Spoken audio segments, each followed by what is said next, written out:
Sure, get your pet safely. Invisible Pet's brand introduces an all-new bounty.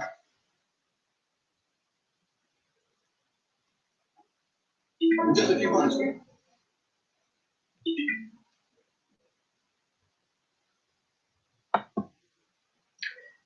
Yo, yo, yo, yo.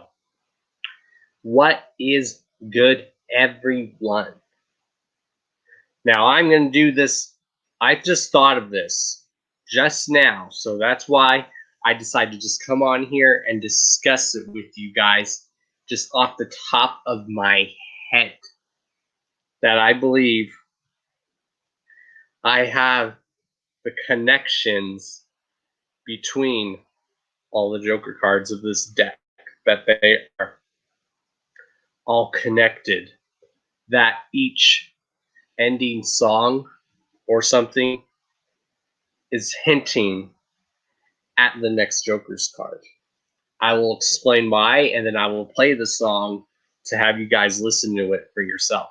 What's up, Zombriac? What's good? And I'm just doing this off the top of my head. I was like, holy shit. So heads up, y'all, whether you're watching this live or you're just so happen to be watching this later, prepared to get your mind blown. Holy shit, y'all. So, as the title of the stream entails, the connection between the second deck. Okay. Hold on, y'all. Ugh. So, we have the first Joker's card of the second deck, Bang Pow Boom, which is a continuous explosion. And what does a continuous explosion usually automatically mean? And how does that connect to the second Joker's card? Bang Pow, the Mighty Death Pop. What is the theme of Death Pop? Living your life so recklessly that you don't avoid an early death, sudden death. Now I'm about to show you guys why.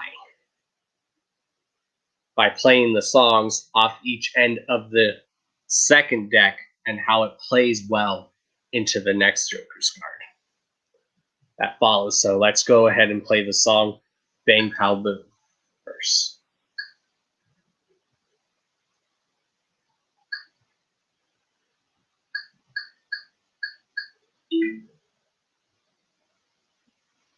So far, a lot of these cards in the second deck have been, the last song I've noticed usually has been playing very well into the next album. All right, so let's go ahead and play the song Bang Pow Boom first, because it's an endless explosion, instant death, sudden death, which is caused by this, which the theme of this is sudden death, the death pop. This is crazy, y'all. I don't think anyone ever has deciphered this until now. All right.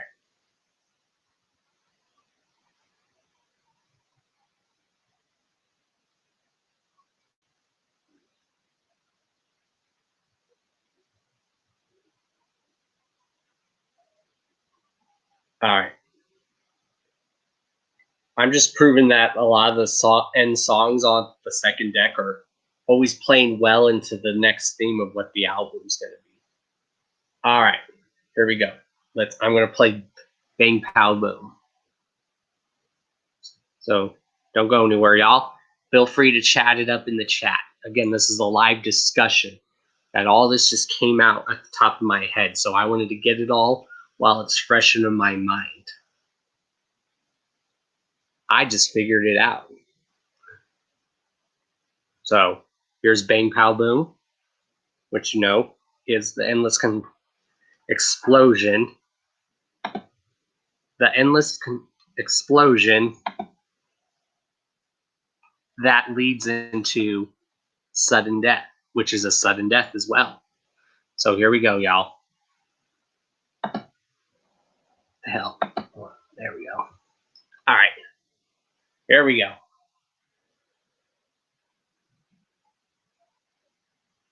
Well, Lesper, if you figure out why I realize that they've been very clever with the second deck, you'll like this. What I'm doing. All right, here's the song Bang Pow Boom.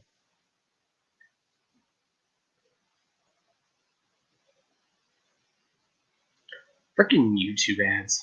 Hold on, y'all. Here we go.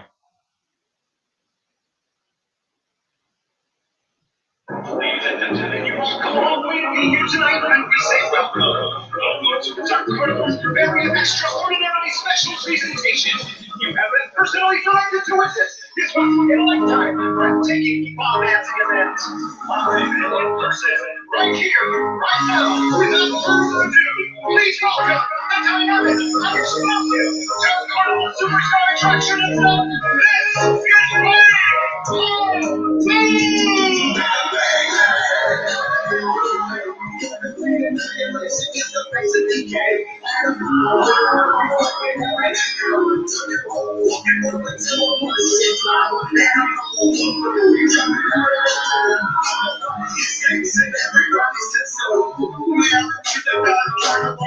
You're my specially invited guest, and I'll tell you what's up.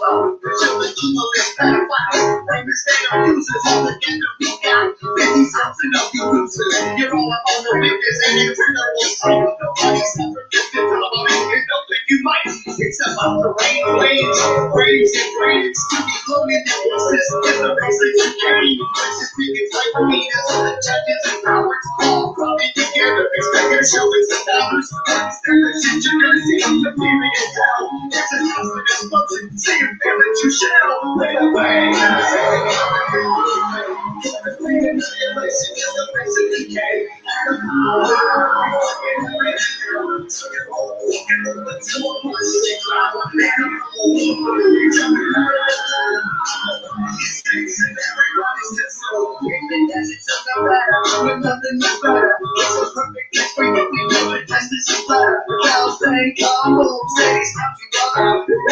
You in the hell, brother, don't give a fuck.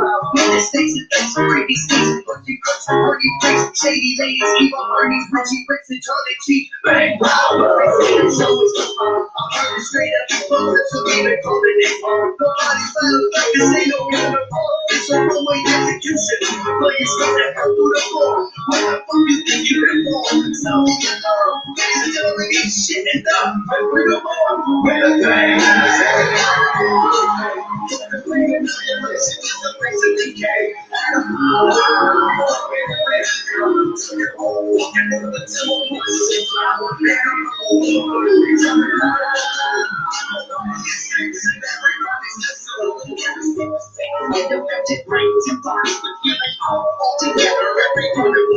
This is a celebration, and let the carnival's cheering. It's not from the bang, power, thanks in the heroes, in the bricks in the sky. We'll carry away all the ash. But now let us enjoy the big bang splash with a bang. Complete annihilation is the reason he came. And a power, fucking everything going to your whole walking through the 2 of us. It's our animal. Everybody's just so in a way. Complete annihilation is the reason he came. And a power, fucking everything going to your whole walking through the 2 of us. It's our animal. Everybody's just so in a way.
So yeah, that is the first connection that I got.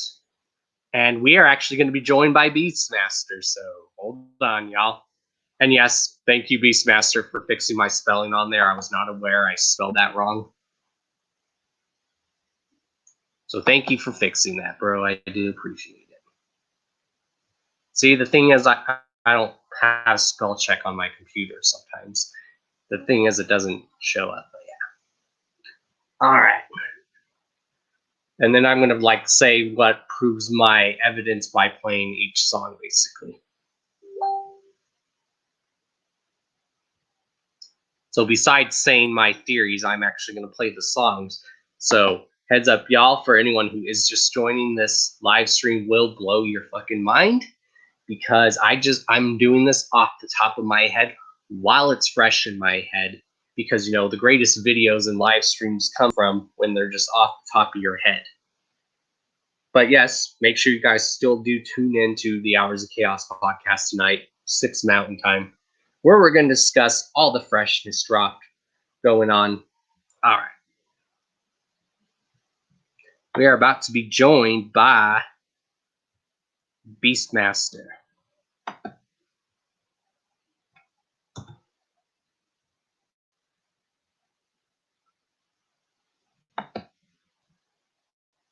So yeah, and Juggalo John did say this somewhere in the chat. Where was it?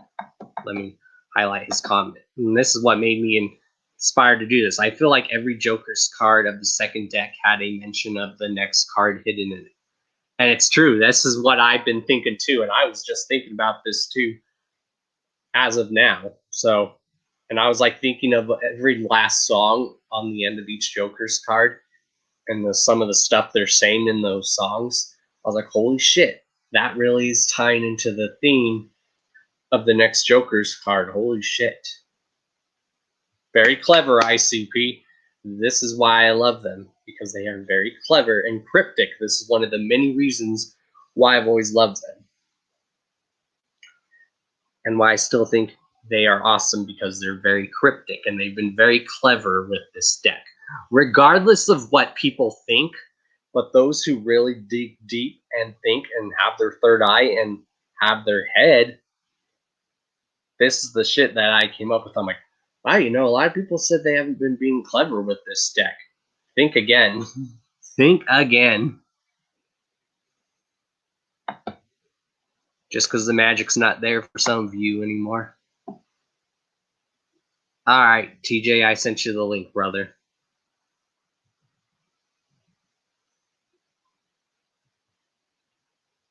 So yeah, there's my first theory, how Bang Pow Boom ties into Death Pop, because also that continuous explosion is instant death, which the endless explosion, which is instant death. The theme of this, instant death, sudden death, the Death Pop.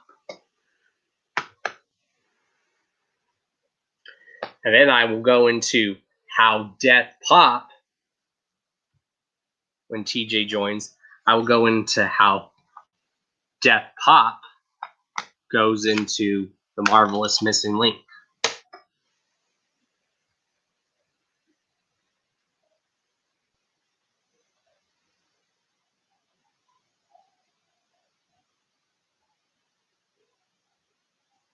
And then I will show how the Missing Link ties into Fearless Fred Fury. And then I will go into how I believe Fearless Fred Fury tied into the new 5th Joker's card. I sent you the link, TJ. You should be able to join, bro.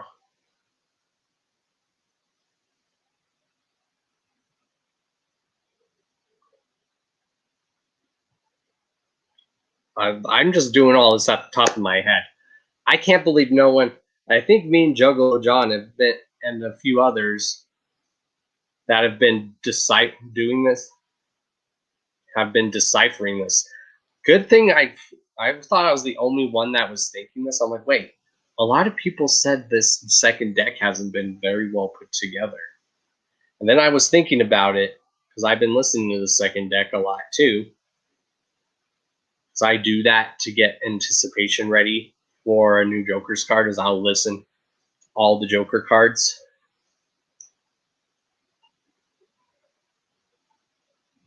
And it just hit me, y'all.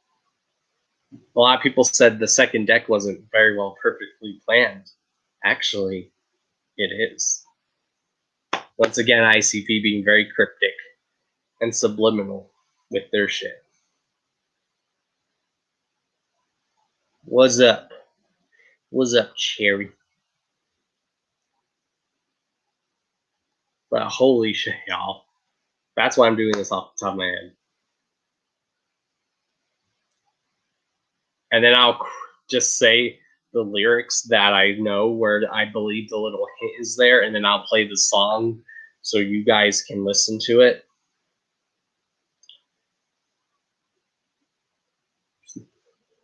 So now, how does Death Pop tie into the Marvelous Missing Link? And of course, I'm going to say the theme of both those of the cards so you guys still know.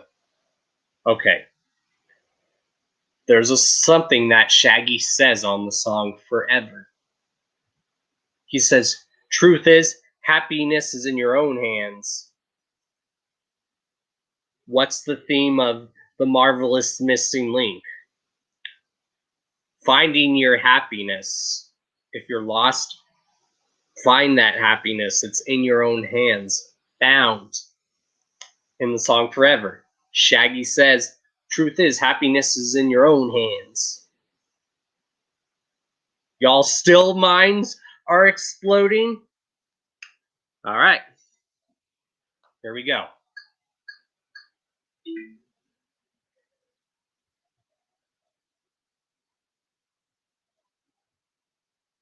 Now we're going to play the song Forever.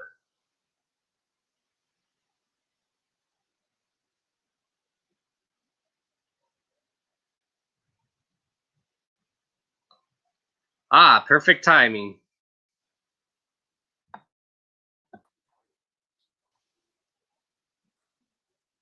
Whoop, whoop. What's good, brother?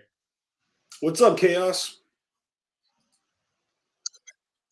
Nothing much. I just was like sitting there, and then I was thinking about it. I'm like, wait a minute. And I was thinking about the second time, like, holy shit. And I was like, I have to do this off the top of my head. This is the perfect time to do it. No doubt. Well, I'm glad I was home and able to catch it live. And I'm like, let me hop on here and hear this fucking spiel you got for us. Have you said anything yet? Yes. Well, I'm just saying how it's funny how people are saying that the second deck isn't perfectly planned. Well, if you listen to every end song on the end of the second deck, a lot of it is hinting at the next Joker's card in some way, shape, or form. Give me an example. Well, I said at the end of Bang Pow Boom, of course, it's a continuous explosion. And what does a continuous explosion cause? Instant death. What's the theme of Death Pop? Instant death. The Death Pop. All right, I see what you're saying.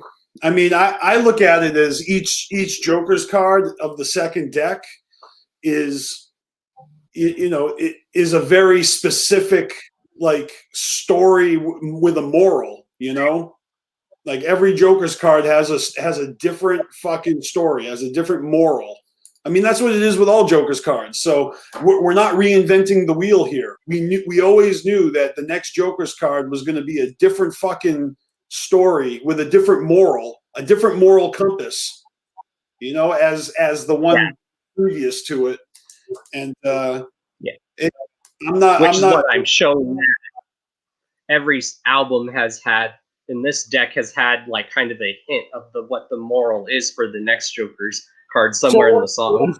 So what's the hint from the Mighty Death Pop going into the Marvelous Missing Link, do you think?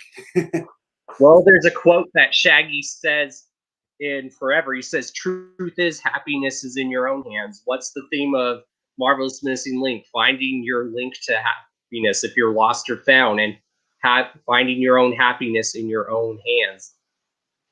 See? Mind blown. I like that. And it holds water, man. That makes sense. If Lost and Found is all about, having faith and losing faith and finding faith and calling it your missing link, it's nice wordplay there. That's the thing, that all these Joker cards are very specifically worded in a way that ICP can rap about these things, right? And Bang Pow Boom, let's do the damn thing. Like you hear them peppering the whole album with Bang Pow Boom. Same thing with the Mighty Death Pop. You had those little like explosions in the beginning of endings of songs. They're like Death Pop, and of course they found ways to rap about your the popping of your death. And same thing with the Marvelous Missing Link, except that one is so on the nose. Like I feel like it kind of stands out to me because the way that they make mention of the missing link is by literally saying in rhyme somehow like your link is lost, like and thinking about like the link, the chains of that Joker's card's face. I mean, and then Fearless Fred Fury, right? They basically made fight back, the hashtag for Fearless Fred Fury, and that's a lot of words that begin with F, Fearless, Fred, Fury, and fight. So they found a way to put the word fight into the alliteration of that joke. I'm just saying, like that's the thing. Marvelous Missing Link, couple M's in there, right? So now we come to the new Joker's card, and I'm just saying, like, knowing all the things we know about how they do this, I like it because Yum Flower, again, with repetition, right? You got Yum. It's begins with a Y, short word like Bang Pow Boom, Pop, Link, Fred. Yum. You know what I thought of when I heard that it was a type of flower? I was like, this is a good thing. I got a Little Shop of Horror vibes in a good way. I was like, good imagery. I like that because that plant is like a big ass fucking Venus flytrap, but there is actually a real Yum flower. That's what it's called. But with ICP, it's like their knowledge of flowers and all the different species and subspecies. You know what I'm saying? Like the like songs out there, like doesn't Post Malone have a song called Sunflower? And I believe he does. He does, dude. I'm being rhetorical, but And now I just thought of it. Daisies off of Mighty Death Pop. right. Did you say Daisy? Yeah, Daisy. But also you're going down the rabbit hole, Chaos, because what about Dark Lotus? What about the lotus flower? Like, check out this tattoo here. That's a fucking flower right here. So they're already messing with the imagery and the wordplay and the metaphors of planting seeds and growing something, and just the unique way that lotus flowers grow. Like, we know that this Joker's card is a female. It's the first female Joker's card, and with the connection between flowers and nettins and seeds, children get Royalty.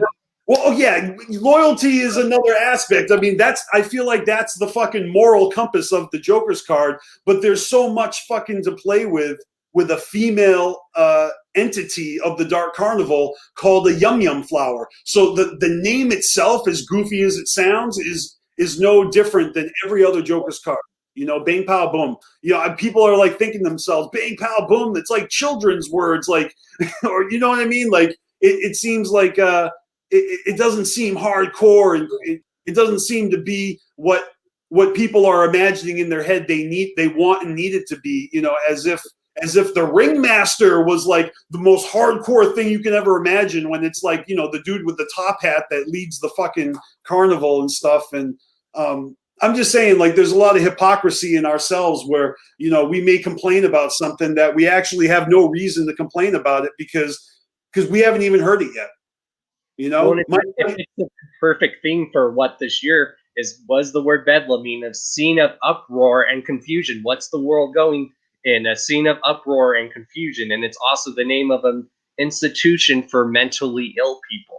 Okay, so yes, Bedlam is the name of the album, which is coming out on Christmas of this year. Chaos, can we just talk about that for a second? I know there's so much to talk about, but the fact that the next Joker's card comes out in 2020 on Christmas, when we just got Fearless Fred Fury in February of look, we waited like so long for the fourth Joker's card of the second deck, and now the fifth Joker's card, we've waited the least amount of time. This is the quickest we've ever got one. Am I wrong? Because, like I've been saying in my past podcasts, I think they now realize in this day and age, you constantly have to be doing something in the industry. I think you're giving them more credit. I think this is you just giving them more credit.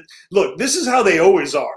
They are always recording. They are always hustling. They already are working on the next Joker's card when we're all like, yo, where's the music? I need some new fucking music from ICP. Like, and here it is. Well, they said it in the seminar. They don't drop like, singles like every month like everybody else does. Like, that's not how they roll. They go into hiding and they come out with fucking Joker's cards and sideshows, and and the way they do Joker's cards is always going to be a little different each time. Like, they've never done a Joker's card with 3 additional fucking albums to accompanying it, like different like completely. I'm talking about the Mighty Death Pop here, right? They had the complete hour-long fucking song, the Freaky Tales. They had the fucking White Pop, right? With all the fucking, it was the extra, Mikey Clark's Extra Pop Emporium, right? And then they had Smothered, Covered in Chunk, which was all those cover songs. And it's basically the equivalent of 4 fucking albums. With the Marvelous Missing Link, they had 2 different albums, 2 different release dates, right? That kind of harks back to what they did with Hell's Pit and the Wraith Shangri-La, because that's one fucking Joker's card.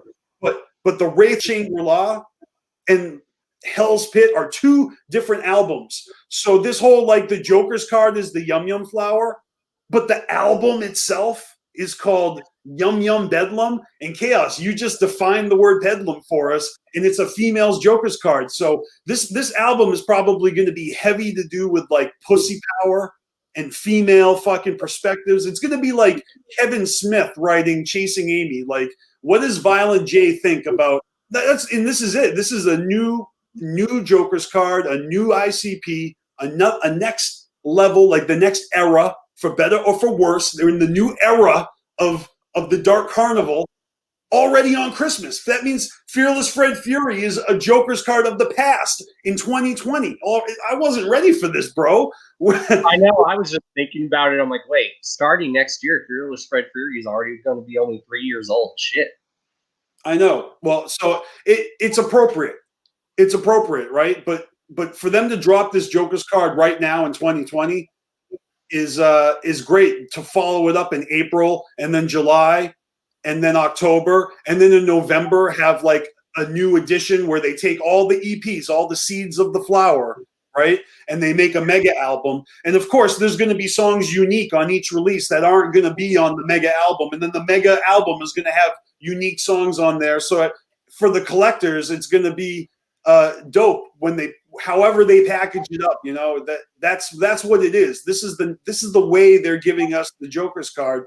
There is absolutely nothing to complain about here because it sounds like we're getting about 4 releases.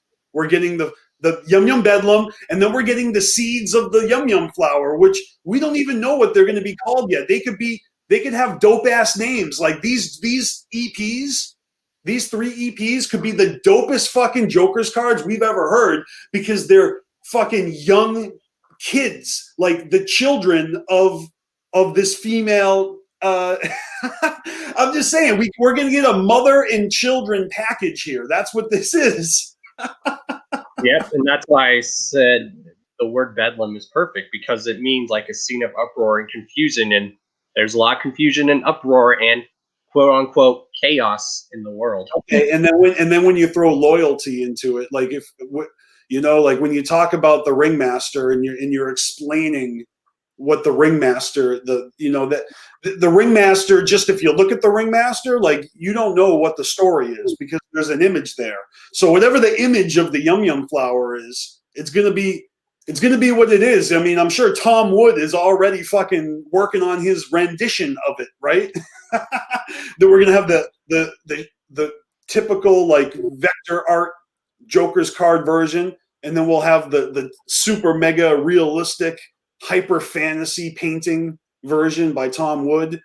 Maybe this is the first Joker's card where Tom Wood actually illustrates the fucking album cover. Yum Bedlam is not the name of the Joker's card. So the Joker's card will have its fucking, I don't know. It needs to be a Joker's card. That's what it needs to be. Everything else is up in the air. How they do it, what it is, how it fucking, that's up to them. But it needs to be the 5th Joker's card of the second deck. And then we need our 6th Joker's card of the second deck. Like that shit that if you don't give that to us, there will be bedlam. Juggalos will fucking like flip every car on Earth. If they don't finish this thing, and it's good. We're coming to the end of the second deck now. This is the equivalent of like the Amazing Jekyll brothers. You got Jake and Jack Jekyll throwing souls around, dropping them. It's like that's a nice fucking precursor, right? That right there is basically like, hey, this is it. This is the last Joker's card before the final one, right? So as far as this deck is concerned, the final one is right after this. So this is exciting. I think we're all going to fucking look back and think fondly on this because 2020 is such a suck-ass year.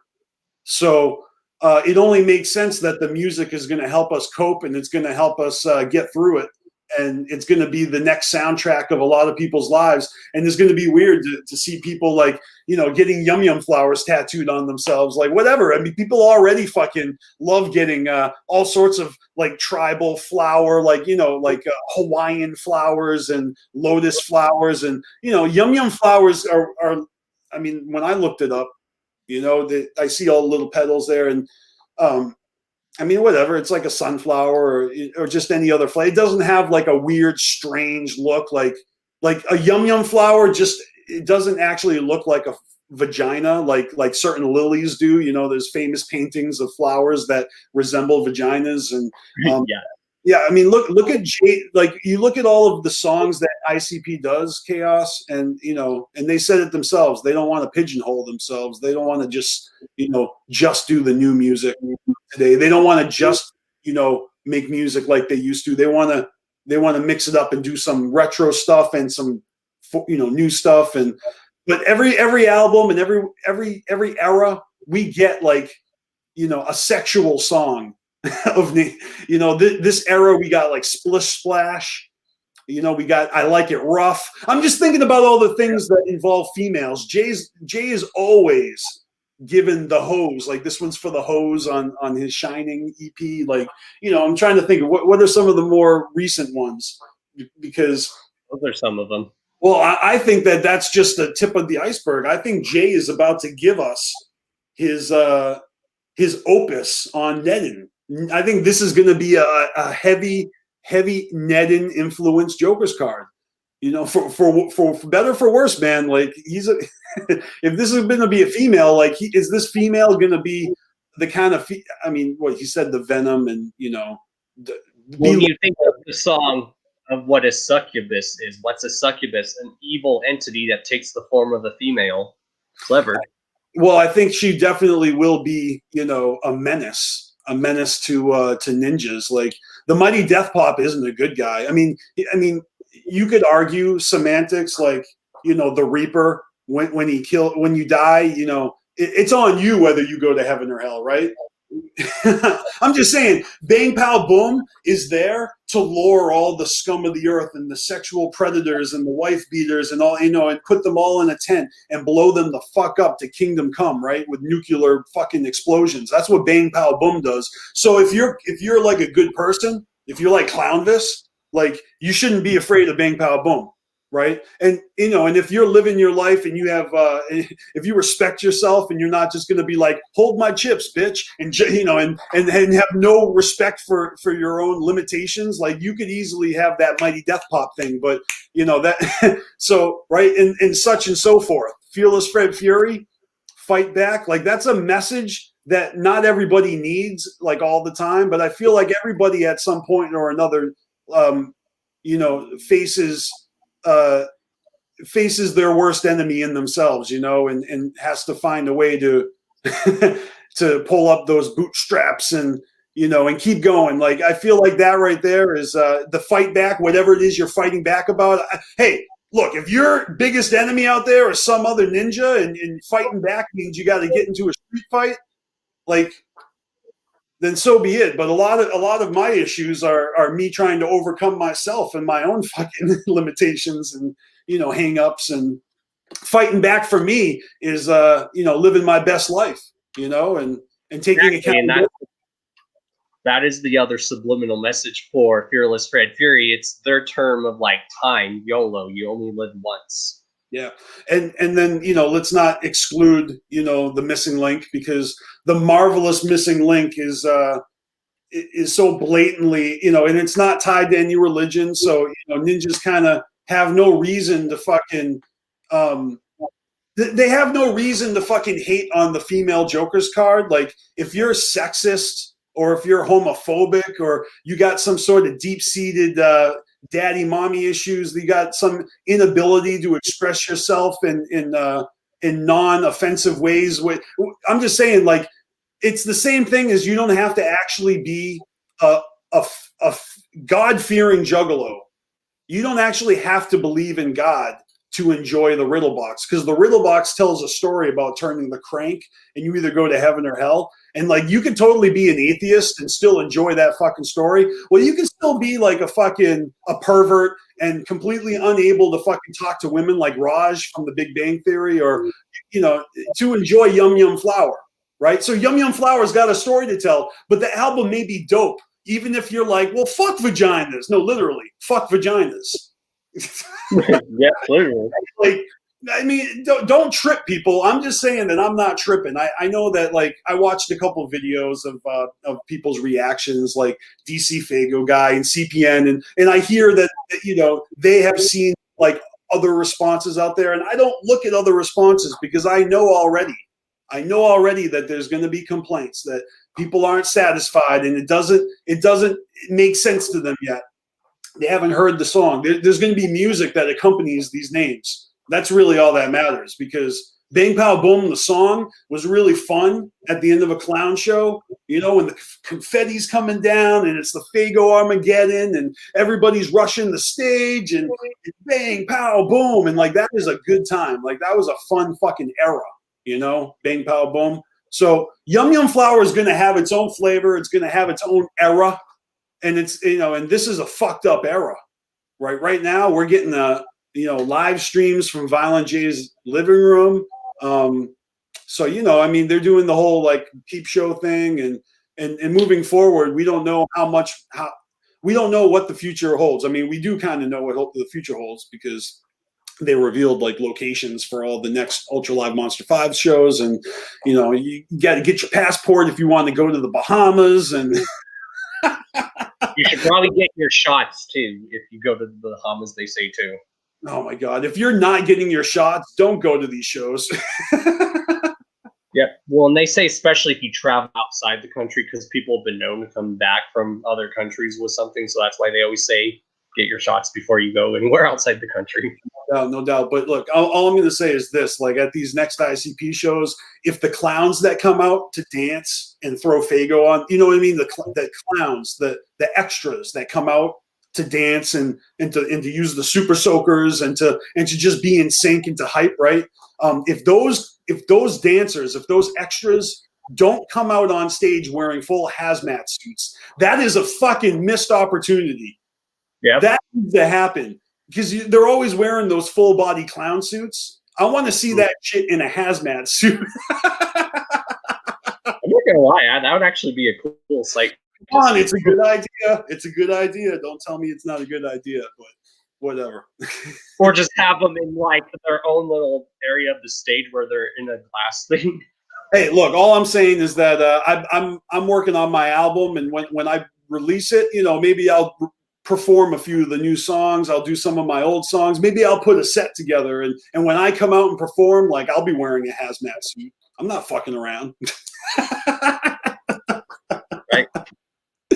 Shit, man. Planet Earth is about as fucking you know, comfortable as Mars right now. You know, the red planet.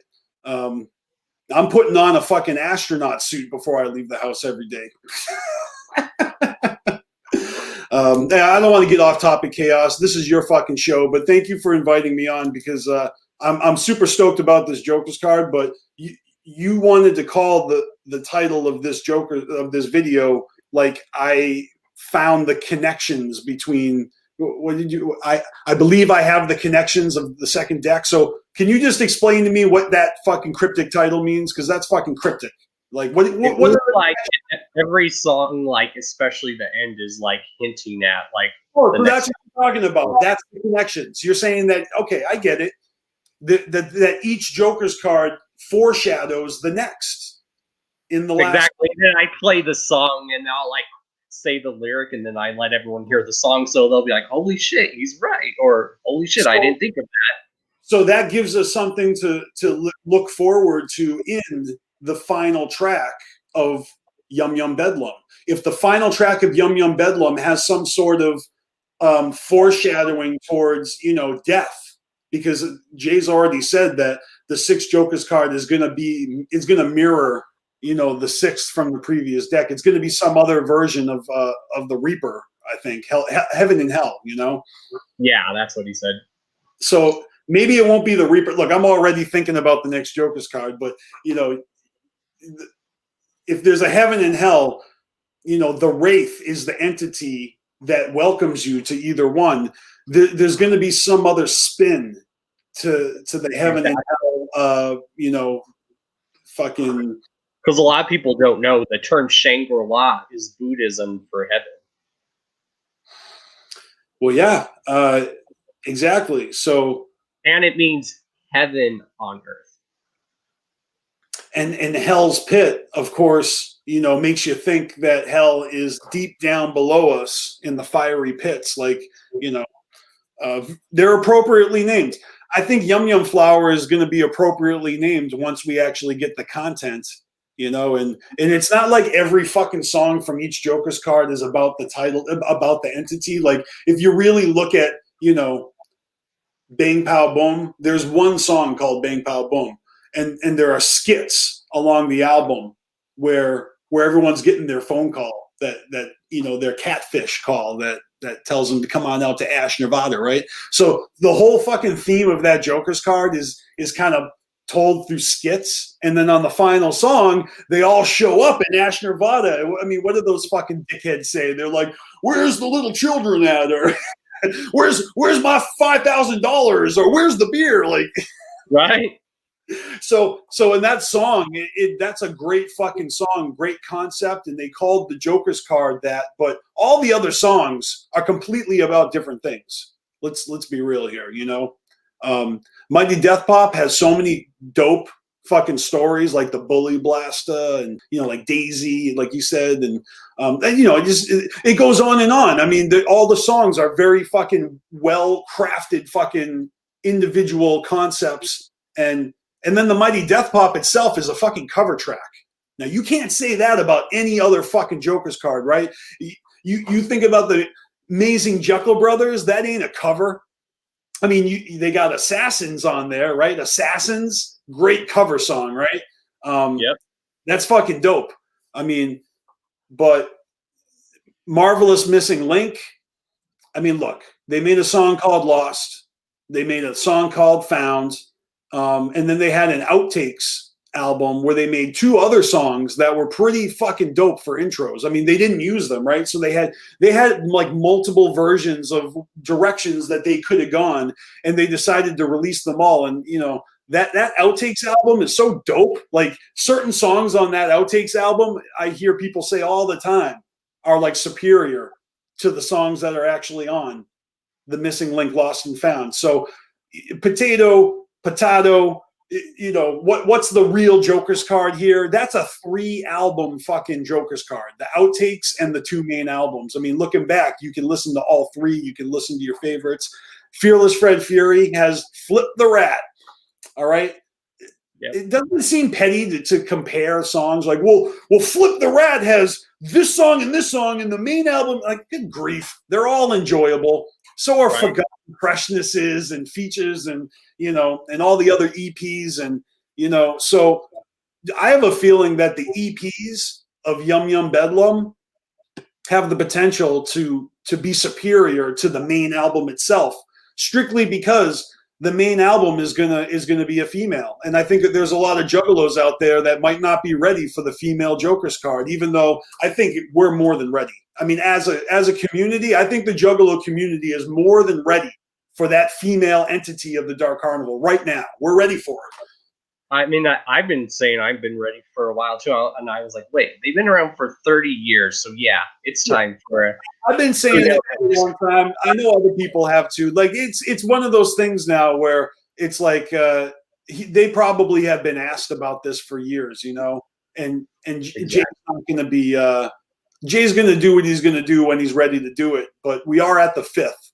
So if it is true that they're going to do like 5 more Joker's cards after this second deck, it's the 665 theory. I mean, that's not a theory. He said he was doing that, right? So yep, he said that, and he said all that together makes 17 Joker's cards. Okay, so 17 Joker's cards. Second deck, Joker's card 5. Yum Flower and the Seeds of the Yum. The Seeds of the Yum are going to be fucking kids. Kids are so troublesome. Look at the fucking Our Gang, right? Fucking with the alfalfa, with the fucking cowlick, buckwheat. Like remember that fucking crew of kids? Look at Dennis the Menace. Look at Calvin and Hobbes. Like these my childhood. Looking at the Peanuts gang, like they're a bunch of kids, and the adults are like wah, wah, wah, wah, wah, wah, wah, wah, wah, wah. You can't even understand what those fucking busy ass teachers are saying because they sound like trumpets. Exactly, because it's being seen from the point of the children. Look, Violent J and his getting older. He now has kids, and his kids are getting older. But I think that his relationships with Sugar Slam, mostly because she's the mom to his children, and maybe Blase Rose, maybe his relationships with women have definitely influenced his his take on a female Joker's card, right? Because he's got his own mom. You know, he fucking hates his dad, but he loves his fucking mother, right? And so he's got his own daughter now. So Ruby is kind of like, and I'm thinking that this has all got to be taken into considerations. Where, of course, like fucking any given ninja is going to have a harsh opinion. Like, I don't give a fuck about anyone's opinion. Like, even some of y'all out there that are excited, but y'all like admittedly like doubting sometimes, like DC Fago guy said that he hates it when he doubts ICP. It's like that nervous energy comes from yourself. You know, it's not ICP. ICP is going to do what they're going to do. We can decide whether we're going to get all fucking anxious about it or not. but yeah, I get fucking anxious about Joker's card because I know they're going to be dope. I just know it. And they always are to an extent. I mean, it's really hard to recreate the magic of something you've already done, but they don't even try to do that. They don't even try to recreate shit. Like, they do something different than they did before every time. And it's always dope in its own way. And I like how they said the first single is going to be like about a demented, possessed doll, and it's being seen from a viewpoint of the doll. Loyalty, y'all. When do we get that video and song? Is it next week? It is, isn't it? I believe so. I mean, when I heard that, I did get like the song "Play with Me" vibes, but in a more like demented way too. Well, yeah, because I said in our chat the other day, and I even commented this on Beneath the Dirt's like little snippet video. Imagine if Ding Ding Doll was like a prequel to Play With Me, because Play With Me is the perspective of a toy in the toy box, and you know, he's kind of like feeling like he's being being forgotten with all the rest of the toys, you know. But Ding Ding Doll has a very specific twist. It's about a kid that buys a doll off of the dark web. I mean, the dark web, you can buy.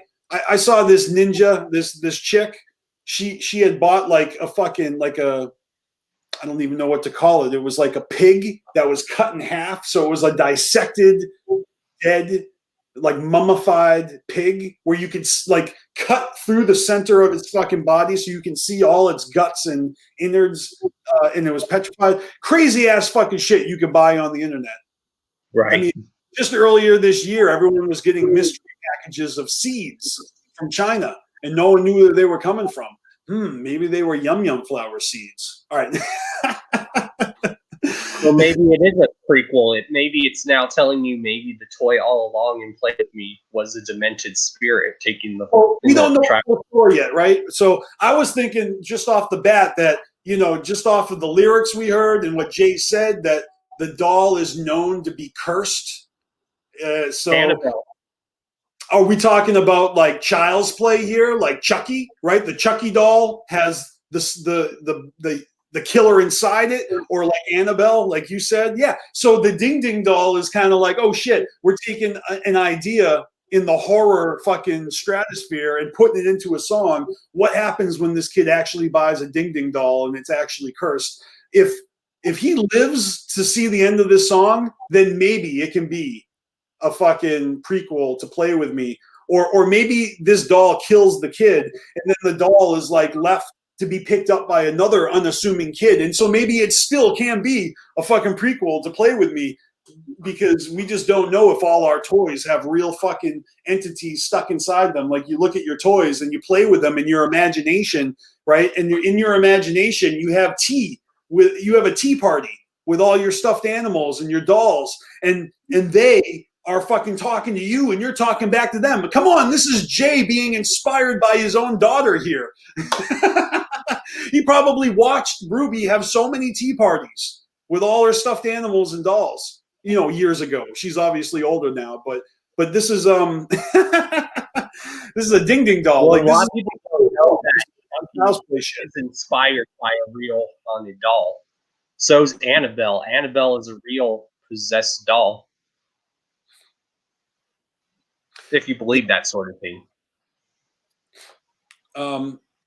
I don't know what I believe when it comes to possessed things, but seeing is believing, and everything is manipulated on the internet. So you see a lot on the internet, and that's hard to believe. But when you see something in person, well, then you got to really you got to really make decisions on what you just saw, hallucinations, or like Pulp Fiction, like Samuel L. Jackson, like witnessing an act of God, and then John Travolta is like, shit, that ain't an act of God, you just got lucky, you know what I mean? But Samuel L. Jackson, he lives to fucking walk the earth. He quits the mob. John Travolta, he's a non-believer. He keeps fucking, doing dirt, and then look what happens. He gets fucking murked by. All right, never mind. I'm giving you the plot of Pulp Fiction here, but I'm just saying, like, the Ding Ding doll is a cursed fucking doll. So I'm thinking this thing's gonna come to life and fucking murder the kid, or like Annabelle, it's just gonna be ominous and creepy, and other bad shit's gonna happen. Because I don't know. We'll see what kind of spin they put on it, but it has nothing to do with vagina. I mean, I'm just saying the Yum Yum flower in and of itself is probably going to be like the outro track, or I'm sorry, Yum Yum Bedlam, which is, what'd you say it was? Confusion and chaos and Yep. Like a riot or whatever, just disruption. Let me see. Let me pull it up again. Because Bedlam, if it's Yum Yum Bedlam, and I think if it's tied to a female genitalia, I'm thinking it's going to be about some sort of pussy power, some sort like a female using their pussy power to control the world. All right, I pulled up. It said a scene of uproar and confusion, and also a theme of incident for the care of mentally ill people. Yeah, women driving us crazy. Well, and now I think Ding Ding Doll might have a Toy Story vibe to it, because what is the story of Toy Story? The toys feel loved and they enjoy the loyalty of their owners, and when their owner abandons them, it's literally their heart, and some of them go crazy. Well, that's just one song. I mean, so we got the Yum Yum Bedlam, which is the album. It's not the Joker's card. The Joker's card is the flower, and the flower has seeds, just like there's petals to the lotus. There's going to be a birth of new life and children, and in these seeds of the Yum Yum flower. Who knows what they're going to be? Like this is where I'm there's still something to look forward to, because what if one of her seeds actually ends up being twins? Or maybe that's what they are. Maybe they're going to be maybe they're going to mirror each other. Like two of them will mirror each other because they're twins, or triplets, more like it. Okay, because there's three of them. Yeah, but it does make sense that if you have three children and each one is very different, or each one is got a different characteristic. Like one's a troublemaker, maybe one is a notorious prankster. I'm just saying, I think each Joker's card has potential for another spin on something. Loyalty. It's loyalty. So yeah, maybe these children of the Yum Yum flower all have different takes on loyalty. Or maybe even one of them represents disloyalty. That's what I mean. Like one of them could be super loyal, another one could be not loyal, and the third one could show those shades of gray. I don't know. like the one that flips. I mean, Jake and Jack are technically two entities. Jake the Just, and Jack. I say that right? Yeah. Yeah, and those songs are explained in the actual Jake and Jack songs, right? So the moral purpose of the Joker's card, of the fifth Joker's card of the first deck, is explained in two songs. The rest of the fucking album has so many cool fucking stories, and I mean, look at Terrible, look at Assassins. I mean, look at the Echo Side, look at everything on that fucking album. That's dope, like the song Bitches with ODB has nothing to do with the souls and the and the Dark Carnival. And so you know what I mean? It's always been like 95% entertainment, and then like 5% like actual message. The message is much less than the actual album. Yum Bedlam is going to be really fun, and then it also is going to have probably a song that explains what kind of loyalty out there can a Joker's card fucking teach about. What are you going to learn about yourself? That's the thing. You're going to learn something about your own loyalty. So I'm real excited because there's definitely source material to pull from in ICP's history. They have a sordid history with loyalty, and they're in their own crew. Oh, yeah, this is kind of weird. But if people are bitching about it and stuff, like they're taking their own time out of their own life to be upset really over nothing, because even if it's not going to be your cup of tea, I mean, it's only going to end up being like a couple of tracks on the actual live set, and they're always going to still play the hits. And I mean, this is like a drop in the bucket when it comes to why I enjoy ICP. The next Joker's card, like, it's going to be my next fix, but luckily there's enough going on in the community that enriches, a Juggalo's life, where if a Joker's card falls flat, man, if it doesn't hit as well as other ones have, oh man, I'm sorry if some of you guys aren't going to be able to live with that, but I'm going to live. I'm going to keep living. I'm going to keep enjoying my life, and Joker's cards are going to keep coming out, and they may not all, but what if this one is, like Jay kind of hinted, the dopest Joker's card in the past, like, decade, or what do you say, 25 years? If you count back 25 years, he's saying this is the dopest Joker's card since the Riddle Box, yo. So, that's just him hyping it up. He's always got to hype it up, though, right? I mean, you're not going to come out and underwhelm the Joker's card. Like, hey, guys, next Joker's card's coming out on Christmas. And, I mean, it's a female Joker's card, and y'all ain't ready for that. So you're probably not going to like it, but we're dropping it. No, he's like, no, this is the dopest Joker's card in the past 25 years. It's a female's Joker's card. It's coming out on Christmas this year. It's going to be followed by the Seeds of the fucking Yum. April 2nd, July something, October something. And then in November, 1 year from right now, we're going to have all of it. The whole kit and caboodle. And some, Yep. they're probably going to give it to us in some weird ass fucking, like, we've had a hologram Joker's card where the missing link kind of that was Mighty Death Pop, where you actually move the album and it shimmered in between the different things.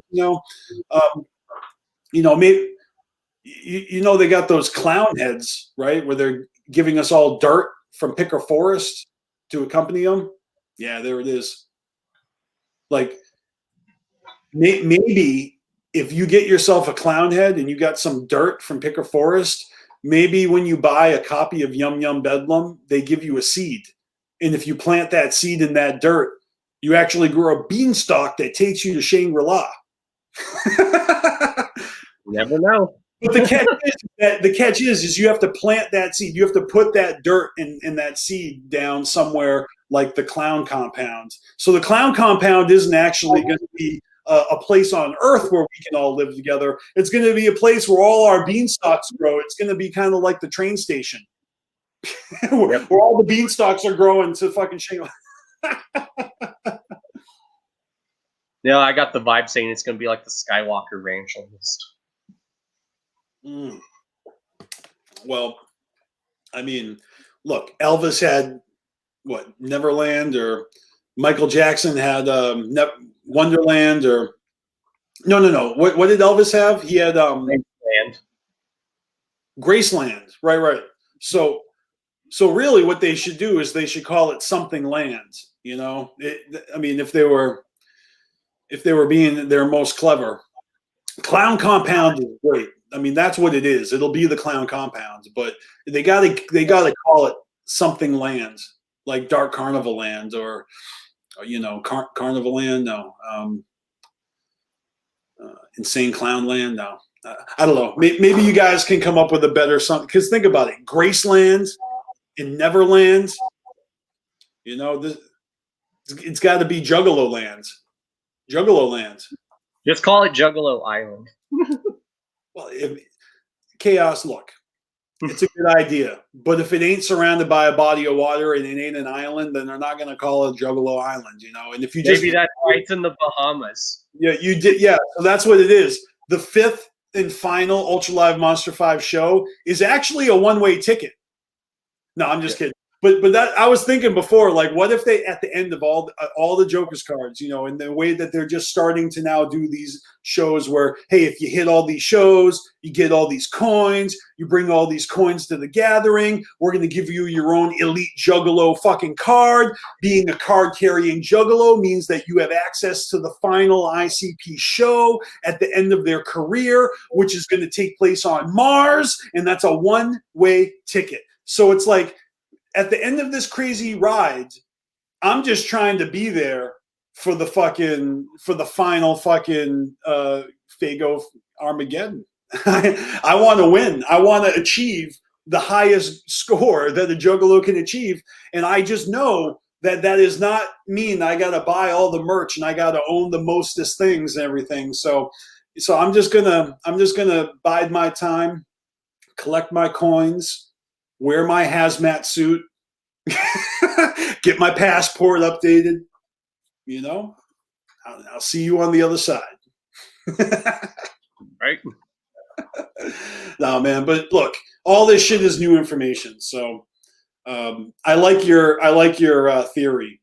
I like that you have this connection that you've made between all of the Joker's cards, and I am looking forward to now hearing the end of Yum Bedlam, because it makes a lot of sense, because the last track of a Joker's card is usually a track that has a deeper, you know, connection to the Dark Carnival. I mean, going all the way back to I'm Coming Home and Pass Me By and, you know, Time and all of them. I mean,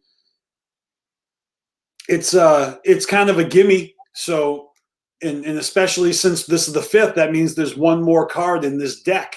And, you know, so just like Hell's Pit, man. I mean, Hell's Pit and Shangri-La are 2 fucking albums. So y'all better not fucking pretend to be surprised when, like, the next 6 Joker's card ends up being multiple albums. Like, we already know that's going to happen. Exactly.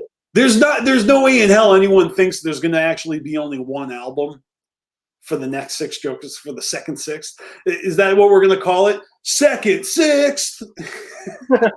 I mean, this is the second 5th, right? So, yep. I mean, when the Amazing Jekyll Brothers came out, like, we already had, like, multiple covers for the Great Malenko. You had the purple one and the green one and the red one. And if you put them all together, it actually told you the name of the Amazing Jekyll Brothers. They had the little teaser in there, you know? So they always tease the next Joker's card in the current Joker's card. And the fact that they did that with Yum Bedlam, they snuck it into Night of... What was it? Night of the good grief! I'm having a brain fart. Night of Red Rum. Oh, so you're saying that Red Rum is the song, but in there they're saying Yum Bedlam, and it rhymes with Red Rum. So that's kind of cool. They kind of There's another song that I thought of on Fearless Fred Fury. The song "I Like It Rough" too made me think of it. I'm like, Well, "I Like It Rough" is definitely it's a song, all right. It's a song about panties. Well, a good 1/3 of the song is all about panties. Yeah, so that's kind of cool, right? They definitely, like, snuck in hints about Fight Back, right? They snuck in those songs like in that Shaggy track, you know, Fogging Up the Windows. Remember Jay was saying shit? 665. And so that's cool, right? I mean, people were speculating for the longest time about what the name of this Joker's card is, because we were told that they said the name of the next Joker's card on Fearless Fred Fury. Did you think it would be something related to Bedlam? Because I heard a lot of ninjas predict Bedlam being the name. Like, come on, that I was did have the the one feeling choice I heard. that's what it was because I have been listening to it nonstop, and I told people, the lyrics to the album are in the booklet. You could have just read through the lyrics too as you're listening to it. Yeah, but it's hard to know like what to pull out. And I saw a lot of people saying Bedlam. I saw a lot of people saying brother, right? Because you heard Jay has his whole EP, the brother EP, and there are tons of places throughout Fearless Fred Fury where you hear brother, the whole media shit, So there was that people were thinking that, but yeah, Bedlam, Yum Bedlam in Night of Red Rum. That is the foreshadow for this Joker's card. It all makes sense now. Exactly. So what if maybe the two seeds are like boys and they're the Bedlam brothers? Because people had that idea too. Well, maybe one of those EPs will be twins, and it could be Bedlam brothers. And I mean, that is to say, if Bedlam, or as I was saying, I've been saying one of the twins' names is going to be Tweedledee and Tweedledum, because then they say that in Night of Red Rum too. Yeah, maybe there's more hints than just the name of that Joker's card. Maybe all the children were already name dropped as well. I mean, if Bedlam Brothers could be a name, then maybe they'll have sisters, brothers and sisters. The seed. Who knows what the Yum seeds are going to be? Because that's the metaphor. I've heard other rappers use the seed metaphor. They're like Ill Bill, and La Coca Nostra. He'll make mention of his seed. He's talking about his kids because like 10 years ago, he actually had his first child, and I remember in La Coca Nostra lyrics, like him making mention. He would mention his child, and he would say his seed, and that's how he would that's the wording that he would use. So that's kind of what I thought of first when he said that Yum Flower, and it's a female's Joker's card. And I'm like, oh my God, they're going into another variation of just like Dark Lotus, in the whole metaphor of planting and growing something beautiful in a very dark, wet, fucking muddy place. And it's almost like goes against the laws of nature. That's Dark Lotus. That's a specific metaphor with that's all surrounded around a flower, right? So Yum Flower. Well, I don't know if the Yum flower is exactly going to be the end-all be-all flower, just like there is different religions, and the end-all be-all religion is not really relevant when you talk about the Dark Carnival. It's just about having a faith in something, a higher power. Like, I don't know if Jay is that fucking religious or spiritual minded where he thinks that his God is the right God and no other gods are. I think Jay understands that everyone has their own version of God in their heart, and some people have a deeper connection with the universe than others. Some people understand themselves better than others. Some people are so fucking lost, like they don't have a God, they don't have a fucking prayer, they don't have a belief in anything. Like they don't have self-confidence, they don't have anybody to believe in. And there, so maybe there's someone out there who's just an atheist,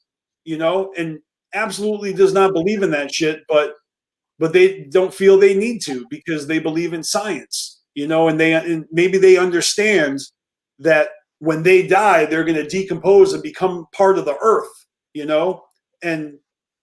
but then you got the Wu-Tang Clan where they have taken the human body and given it a connection with God. Like a man is a god, and then a female is a earth, right? So they refer to themselves as, yo, what up, God?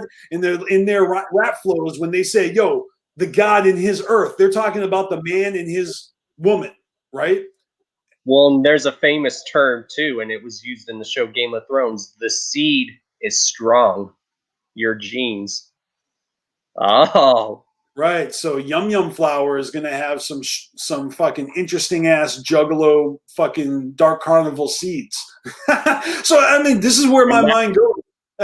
It could be sexual. There's going to be a sexual song on the album, but that's not even it. It's about loyalty. It's about loyalty. So this Joker's card has potential to go in so many directions. It's going to go into conflict. It's going to go into fucking, you know, because you don't have loyalty without something to be loyal for, right? Like if you are loyal to your friend, it doesn't really matter until the shit goes down, and you know where that loyalty is going to matter, right? Because if everything is just rainbows and puppy dogs, and everyone's just chilling, it's when fucking shit hits the fan, right? It's when something goes down and you find out if you have loyalty or not, or maybe it's like you know, being stabbed in the back by the person that you trust most. Like, you know, loyalty is something that some people have trouble with because they've been burnt, you know. And so once it's like fool me once, you know, shame on you. You hear stories about children that aren't loyal also to their parents anymore. Loyal to their parents, yeah. Or, you know, and then there's parents that completely abuse their control over children, you know, like Macaulay Culkin's father, you know, like just using his child as a fucking cash grab, and until he could like emancipate, what's it called when you emancipate yourself, or you know, you're like, all right, I'm cut, like Shia LaBeouf. If you haven't seen Shia LaBeouf's like story, that movie he made about his own childhood, and he plays his father, it's called Honey Boy. It's called Honey Boy. It's fucking amazing. Like, and if you, whether or not you like Shia LaBeouf, you may have like think, oh, Shia LaBeouf, he's fucking crazy. Like we saw him in the news doing. Well, that's what happened. Is he almost got arrested and shit. He had to go to a facility to work out his problems, and he came up with a way to write down all of the issues he has, and it all boiled down to his father and his father issues. And so he wrote a screenplay based on his own experiences as a child actor and how he was in his father's care. Like his father was his legal guardian, but he was the one making the money because he's the child actor. So he's the one so his father was basically like an employee of his own son, and he was jealous. And it's an amazing movie. Shia LaBeouf plays his own dad. And yeah, actors have had it rough. Like I recently watched the movie about like the actress that played Dorothy. Her mom treated her like shit. Oh my god. And then Dorothy herself is the mother of Liza Minnelli. Yeah, if anyone hasn't watched that movie, go watch it. It is really good. What's it called? What movie? Oh god. It's basically just named after her, basically. Oh, Liza. No. It's basically called. No. Dorothy, her name. I'm sorry. I can't think of her name. I usually do, but now I can't think of it for some reason. Damn it. No, that's okay because I do know what you're talking about. Yeah, but yeah, it's about her life, and I didn't know her mom treated her like dirt. Like her mom would like make her literally starve her to death, got her hooked on medication at a young age so she would stay awake and focus when she was filming movies. I'm like, God, that is terrible. Yeah. Well, look, you know, human beings have been horrible to each other historically, going back, you know, to like, look at the way asylums used to just like, you know, do experiments on people, and they would just like all these crazy lobotomies and just all sorts of like torturous medieval devices that, you know, shock therapies, and like look at American Horror Story, like season 2, right? I'm just saying, look at that. Well, remember that torture scene in the movie Clockwork Gray where they have his eyes wide open and they're like subliminally putting this stuff in his head? Clockwork Gray is Blaze Your Dead Homies album, but Clockwork Orange, yes, Clockwork Orange. Yeah, I know that was just a Freudian slip. Look, Clockwork Orange is a great movie. I actually wrote a song called Panopticon. That's the name of the thing that they put him in when they're prying his eyes open and forcing him to watch all the violence while they're playing his favorite music, Beethoven, and they brainwash him into having like a violent or to actually get physically ill at the sight of violence, right?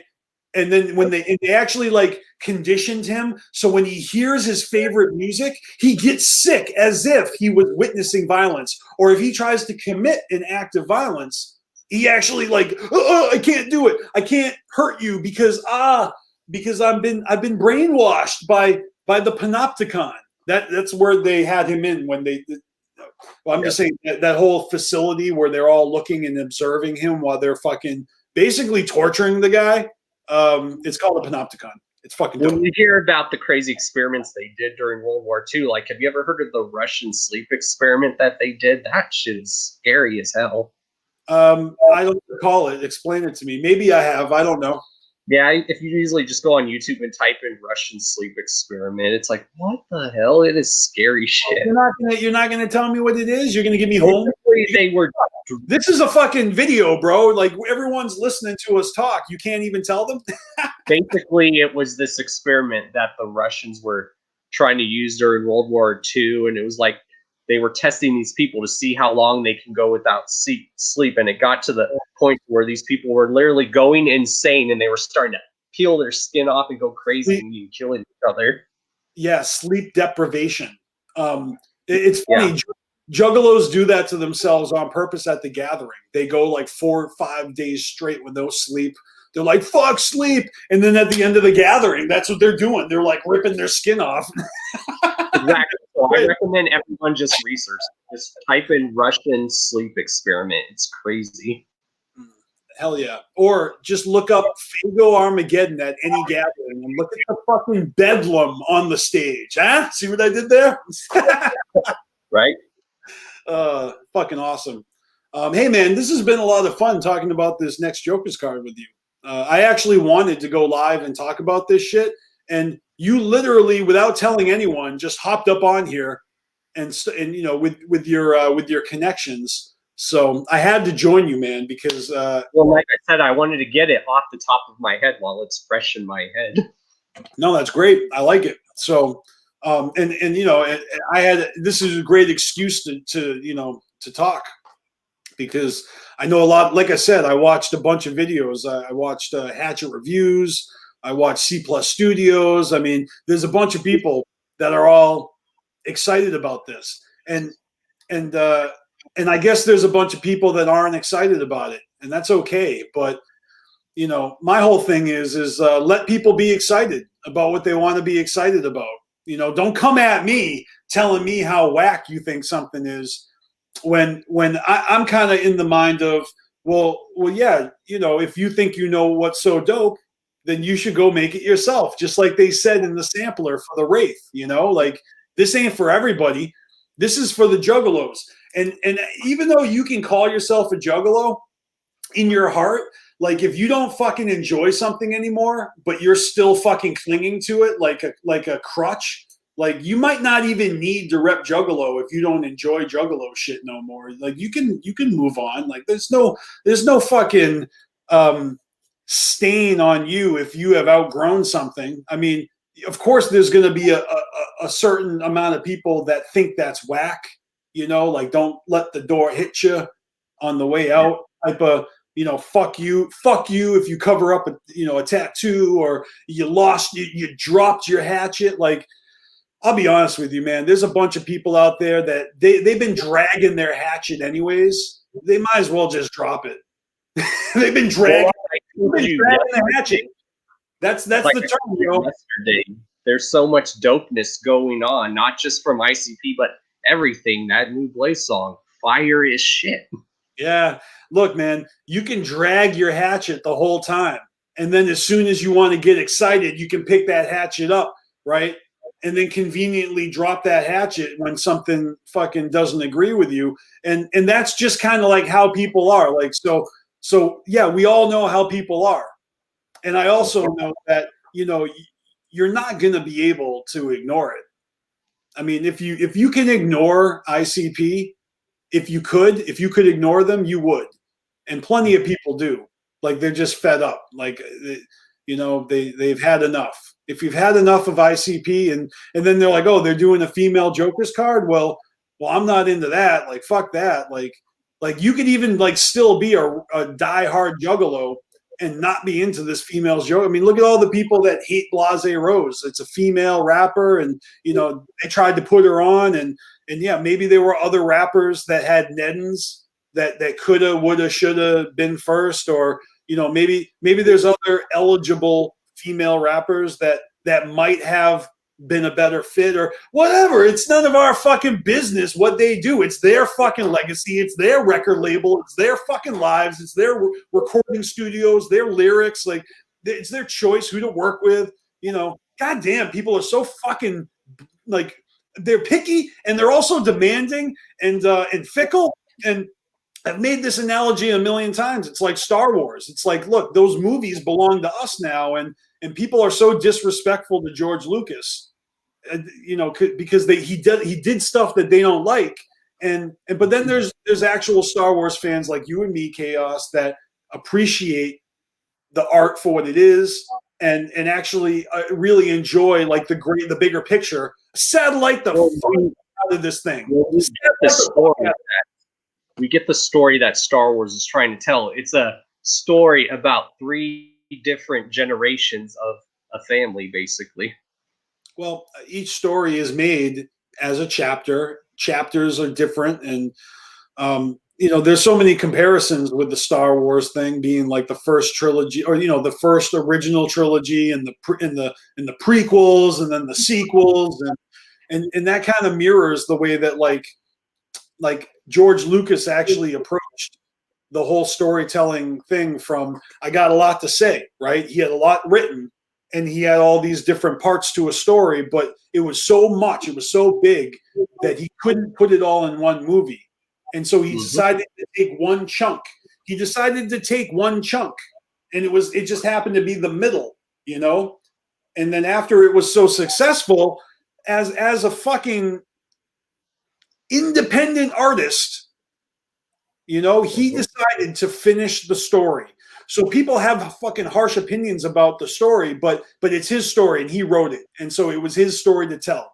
I feel that way about the Joker's comic. I felt that way too.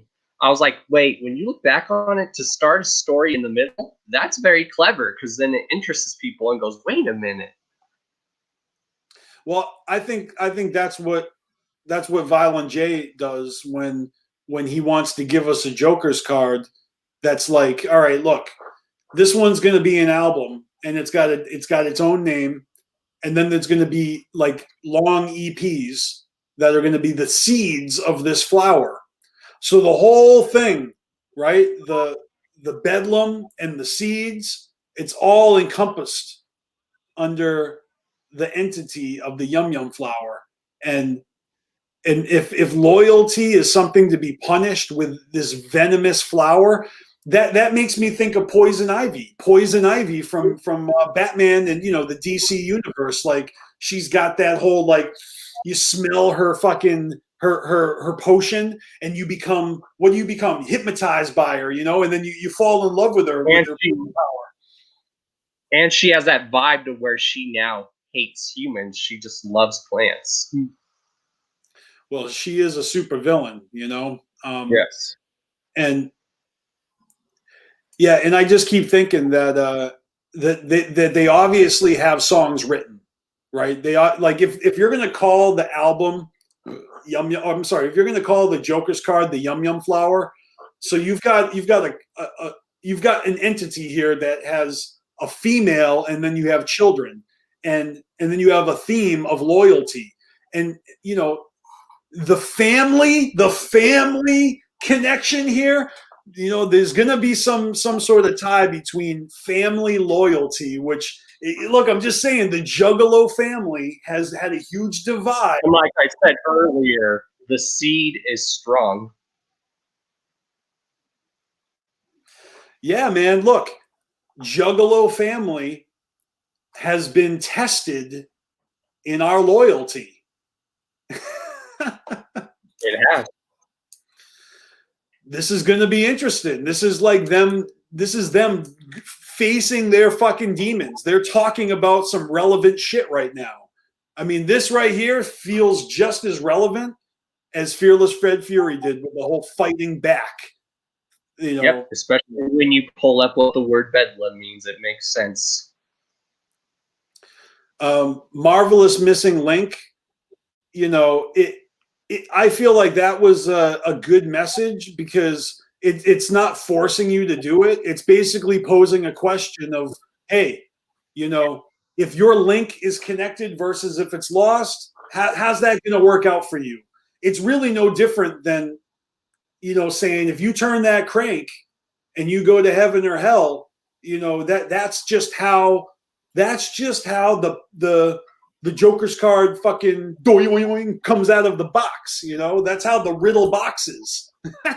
So, I mean, when it comes to Yum Yum Flower and the whole female aspect, like who knows what she is going to look like something, and then her children could possibly be of Just multiple worse. genders. Look, we could have chaos. We could have a male, a female, and a transgender fucking EP. Never know. Never know, though. One of them could be homosexual. Like we could get a Moon Glorious themed EP here. Have you ever thought about that? Do we know who Moon Glorious's mother is? Is it Yum Yum Mama? There you go. Confirmed. Hey, I mean, at least it's something. Fierceness. I'm pretty easy to please here because I kind of have that blind faith in ICP.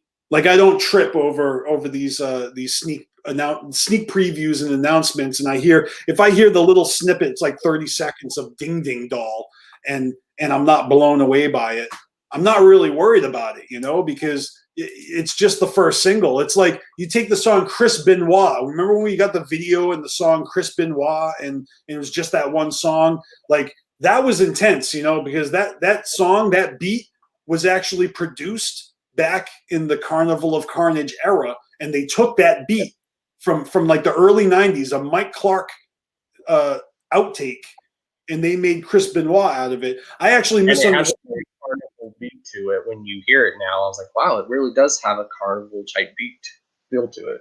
Well, yeah, if you listen to the song Chris Benoit and you put it up next to Carnival of Carnage, the album, you can tell that is the same era of beat style that Mikey Clark was doing back then. When they first told us that it was going to be that, I actually really thought that the whole album, I thought that the entire Mighty Death Pop was going to be comprised of vintage early 90s Mikey Clark beats. That wasn't the case. It just ended up being that one fucking song. So guess what? I was a little disappointed. Like I was like, it's just one song. I thought they were all going to be, you know, old. But just because I had that initial disappointment, it's because I got my fucking hopes up on something that just wasn't was. I made something up in my head and got all excited for it, and then it didn't happen. And that is the number one cause for hating ICP. I think that people make stuff up in their head that they want ICP to do, and if they don't do that, they get fucking butthurt. They act like bitches, or at least they express that on the internet. Like, so it's up to you if you want to be a bitch about it. You know, like your People favorite. did it with the sequel of Star Wars. People did the sequel Star Wars. They did it with the last season of Game of Thrones, and I love the last season of Game of Thrones. I don't give a fuck what anyone says. I think I want to make a meme, or I'll make a sign that says, "Yo, first female Joker's card. Be a bitch about it." Do it. That's a bumper sticker right there. Yo, ICP is putting out a fucking Joker's card, and it has fucking EPs coming out afterwards that are the seeds of the fucking Yum Yum. Be a bitch about it. Go ahead. It's 2020. If that's how you want to be a bitch about fucking music coming out, like that's cool. That's cool. That's how you roll.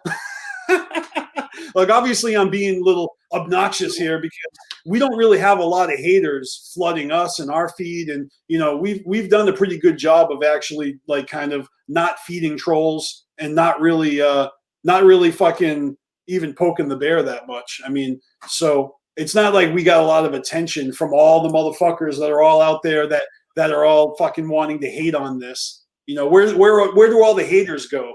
I mean, they're watching weird, like, transsexual animal porn, and because they're curious about what chicks with dicks. There's nothing wrong with that. It's like whatever you want to do is fine. But I feel like there's going to be a lot of immature people that just want to hate on the Joker's card because of the name of the Yum Yum flower. Or, it's a female Joker's card.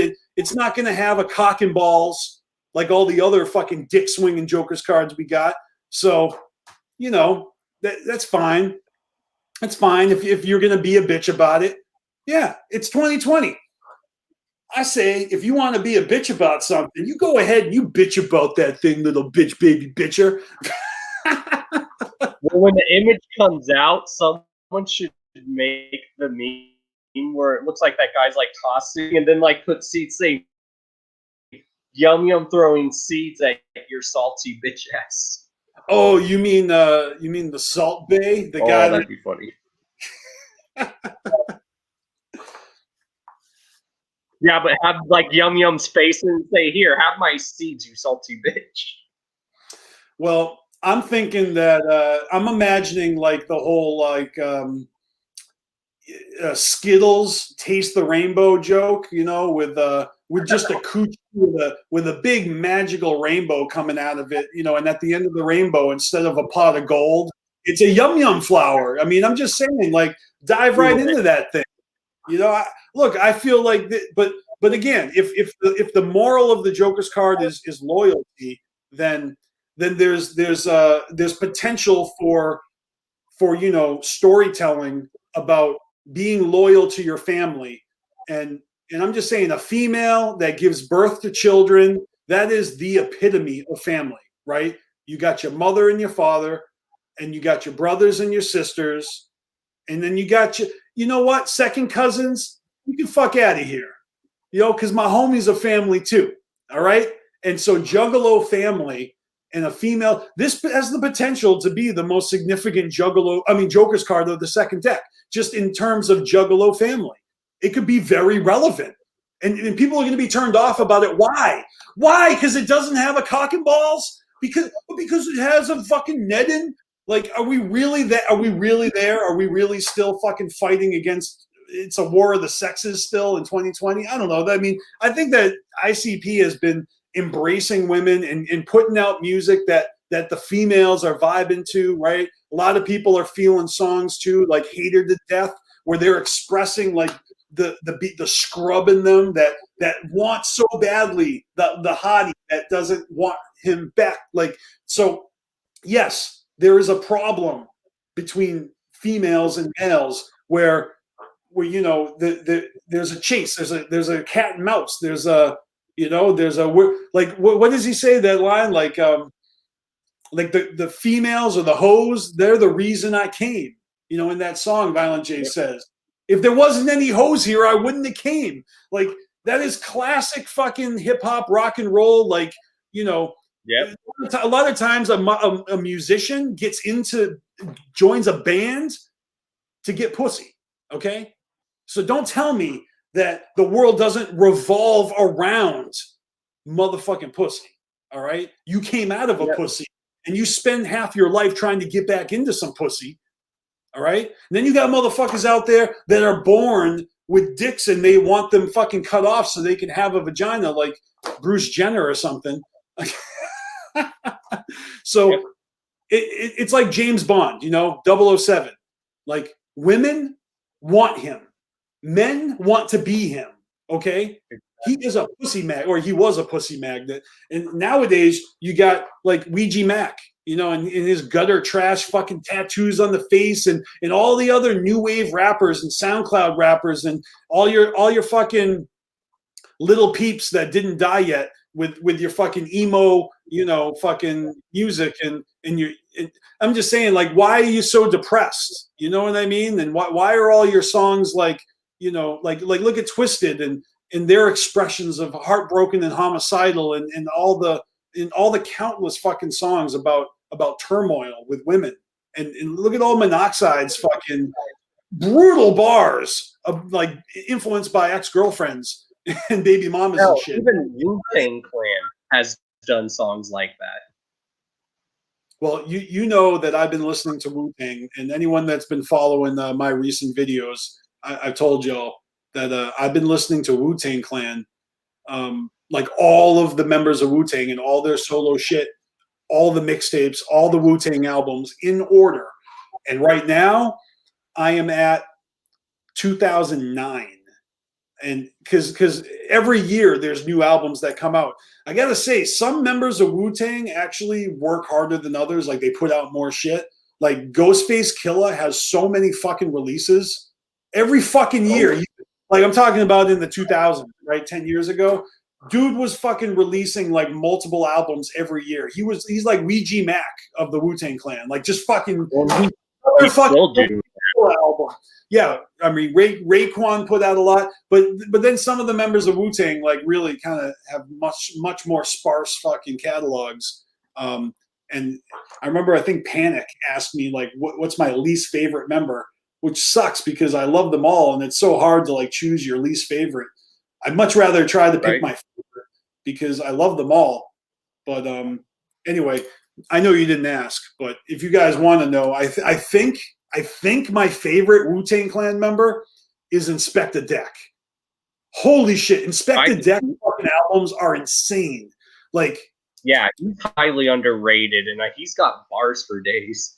Ooh, he's got bars, man. Like, but his songs are also so catchy. I mean, I didn't think to say that last time, but you know, the 3 Inspector Deck albums I've heard so far, like as I go on, again, I'm at 2009. So I think the album I'm currently on is Raekwon's Only Built for or Strictly Built for Cuban Links Part 2. I'm halfway through that right now. It's a dope sequel album. Yeah, no doubt, man. And I'm hearing it for the first time. A lot of these albums I never heard before, but then some of them I had heard before, you know. And oh man, like the Jizza. And even Wu-Tang, they do that. Wu-Tang does side projects. Like one of the members of Wu-Tang, he does that group called Czarface, which is dope. Right. And I haven't exactly been listening to all the side projects. I think I'll probably listen to those after I finish. Look, man, I made playlists for every year, and I went through all the discographies of every artist on Wu-Tang and all the Wu-Tang albums. And I left out some of those side projects because they are albums, but they're side projects, and there's so much music. I just wanted to get through the main shit first, like main solo albums. Right. I'm gonna go back. I'll listen to all the Czarfaces. I'll listen to all the Grave Diggers. I'll listen to like Redman, Method Man, Blackout 1 and 2. Like those count. They do count. So maybe I'm not listening to everything in chronological order, but goddamn, dude, this is really fun because they're the shit.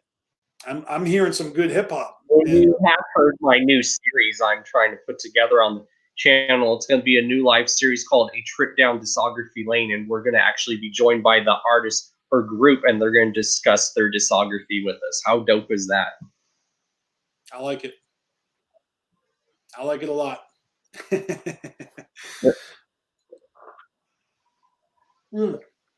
Chaos. This has been a hell of a lot of fun. I'm probably going to jump out of here. I don't know if you're going to keep going or not, but. Oh, yeah, I am, because I'm going to show the last bit of evidence, but you're welcome to still be in the chat and chop it up too. Well, share your evidence. I mean, I want to hear that. Oh, yeah, because now I'm just going to get ready to play Forever and how that ties into Missing Link. Excellent. So I'll keep the video playing. I got to make myself some lunch. And yeah, but I'll get at you, bro. We'll talk. Everybody who's watching, you guys are the shit. I'll see you later. And always remember to fuck the fuck off. Hell yeah. And that was the one and only Beastmaster, y'all. And why Now, here's my evidence now. I showed how Bang Pow Boom tied into Death Pop.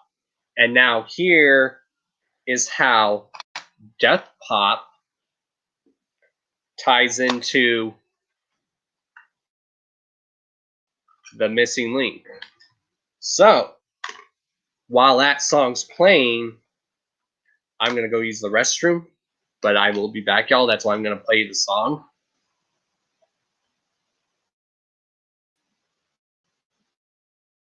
So, again, in the song Forever, if you listen to the song Forever, which we're about to play, Shaggy 2 Dope says, truth is, happiness is in your own hands. And then just keep listening to what he says and just what the whole song Forever is talking about. Your happiness. If you listen to the song Forever, which the theme of Missing Link is finding your own happiness. So, all right. So here's my evidence right here, how the second deck is each song or something, each album plays and hints at the next Joker's card or the theme or moral. So here's the song Forever off of the Mighty Death Pop.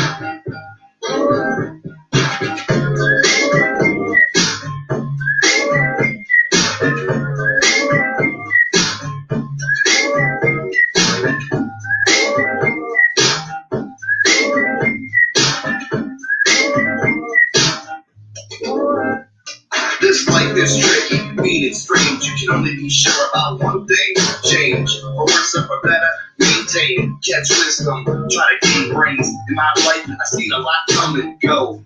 Like a non-stop fashion show, very little shit lasts forever. And just because shit's new, it ain't better. I wanna be with Shaggy and Billy, my dogs for life. And I pray that I'll never change every night. I said never again, and then I did it, and did it again. I can't pretend I won't lie. Yo, I've lost control, and it's a scary endeavor. I got it together, but it took forever. Now I want forever to be just like this. The shit I wish.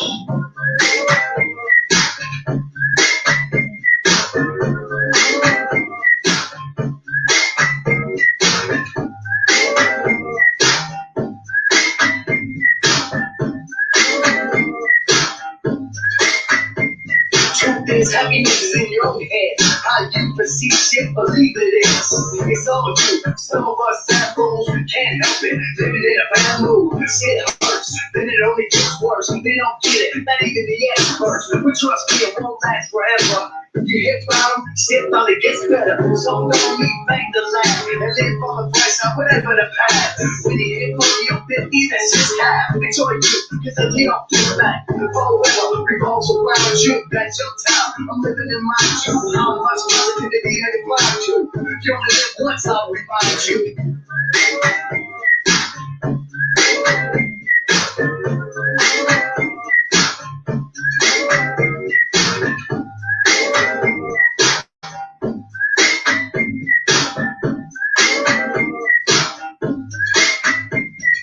None of that good shit lasts forever, but you just might like the new changes better. It's funny how we adapt and keep it together as the months roll by, seasons and weather. But when it all shuts off, and that'll be the day your forever will stop until that we experience these emotions. Repeat sky high, lows, deep as oceans. I wanna see you and me last forever. Loop this life up and end it never. And live through the ages, the lows, the stages. And never let them close the pages. To find peace of mind is impossible. Forever is playing with obstacles. So we need the best of good times. We still can't play, we can't rewind.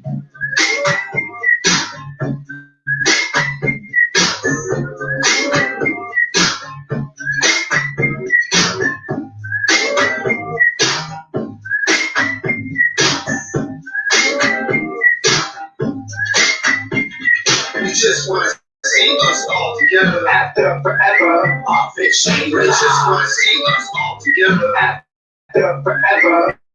Our fiction, we just wanna see us all together after forever. Our fiction, we just wanna see us all together after forever. Our fiction,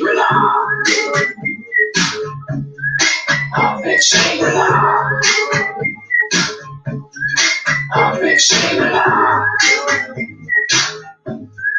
our fiction, our fiction. We just wanna see us all together after forever. Our fiction. We just wanna see us all together after forever. Our fiction. We just wanna see us all together after forever. Our fiction. We just wanna see us all together after forever. Our fiction. Our fiction. Our fiction. Our fiction.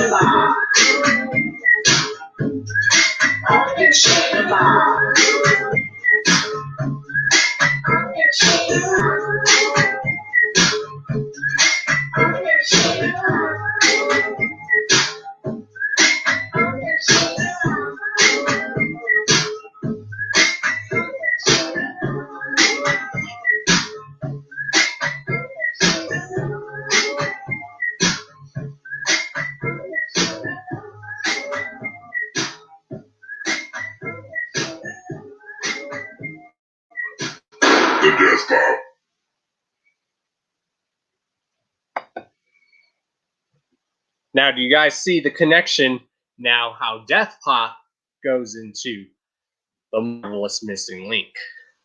That whole song forever. We experience these emotions. Lost and found. Truth is, happiness is in your own hands. How you perceive shit, it only gets better. See?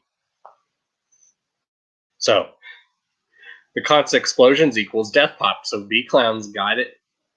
And now, forever equals the marvelous missing link. So now, we obviously know how the missing link albums tie into each other like Lost and Found, but I'm still going to play those songs at the end. So you guys pretty much get the idea. So, now we are going to get into how the missing link, because just so you guys know, the missing link entity. Share your theories, y'all. So, now we're going to show how the entity, because remember, this is one entity, y'all, and how it ties into this, and then we will get into how this ties into the fifth Joker's card.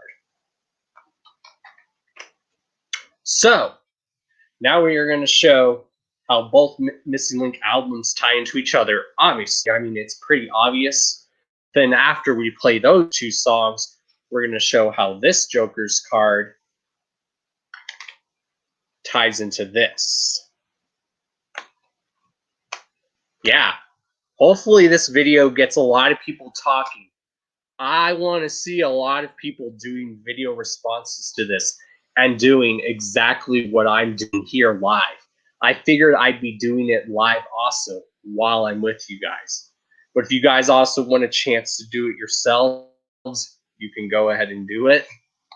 But I figured I'd do it live with you guys because you guys are awesome. So yeah. Forever eat the marvelous missing link.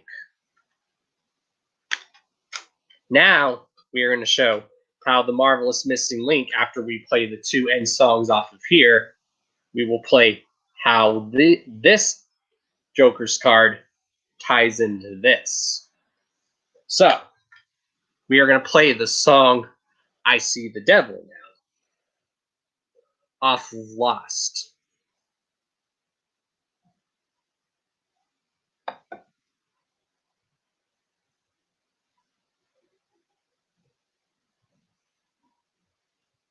And yes, I wanted to do this video exclusively for Carnival Spirits. Because Carnival Spirits dominates, y'all. Cheerio! And this is dopeness. I'm sure no one else thought of this. I mean, there's a few that did. But I wanted to do it while it's fresh in my mind. Okay, ICP.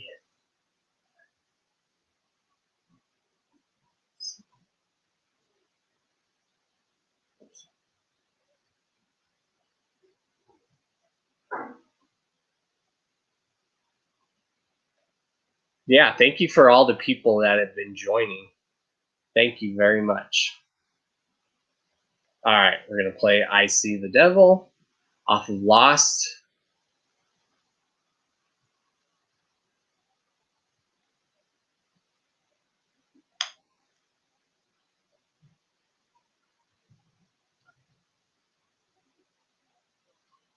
Right. Yep.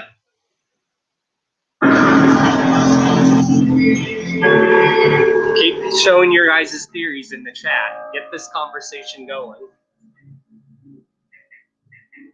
I see the devil every time I fuck a bitch.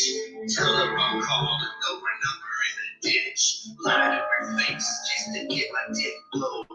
15 minutes later, tell her hit the road. I see the devil every time I stop somebody. On the scene with my fist all bloody. Me and my boys beat up out of the street. The devil was right there watching like sweet. I see the devil every time I lie to my mom. Whenever we argue, I go off like a bomb. She don't understand shit about me. Get in the car with my homies and flee. I see the devil every time we score some bad. He standing right behind me like dead. He claps his claws just like he does every time. Another looking for the lights. The devil's grip is tight. Leave it all behind. Keep my body high. Every time I take with it, but that finger's so small, he doesn't even smile. He tells me to snatch it because it's so appealing. When I lay down at night, I see the devil like I see the devil. Everybody don't myself, every dollar I make brings me closer to hell. I thought I did money to spend, but every road I take, I see the devil in the end. Until I dream it, I see a brain beside me, telling me to get loud. He tells me to pour it, I try to be boring. He lets me crash and everybody's blood's poor. Looking for the light. The devil's precious eyes. Leave it all behind. My soul alive. Nobody high.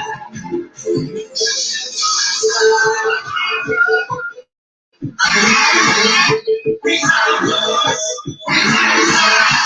Behind me. He's letting our souls away. I can't run. I can't run. He's out of course. He's outside. He's right here. He's right. He's letting my soul away. Every time I look in the sky, I see the devil in the sun and the moon. I see the devil in my own face. Looking in the mirror, see the devil in my room. Like he's standing right here. I see the devil in the walls. The devil in the trees. The devil on the way. I hear him in the street. I see the devil. Me, I'm the moment more than his hell. I'm looking for God. Looking for the light. Something is right. The devil's precious time. We're all behind.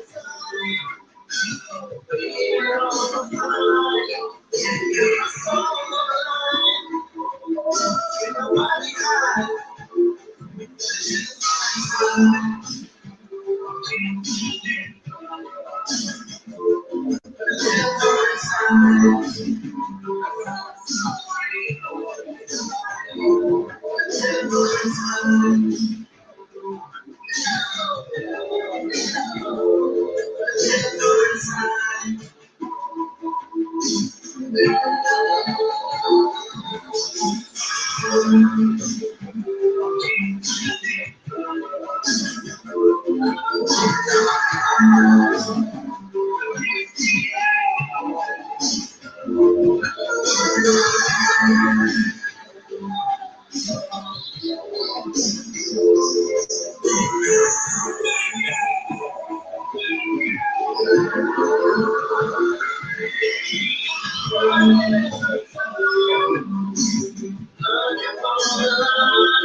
What have I found? I see new sights, I hear new sound, I feel my heartbeat pound. What have I found?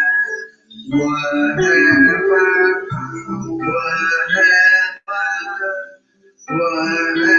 I found? I see new sights, I hear new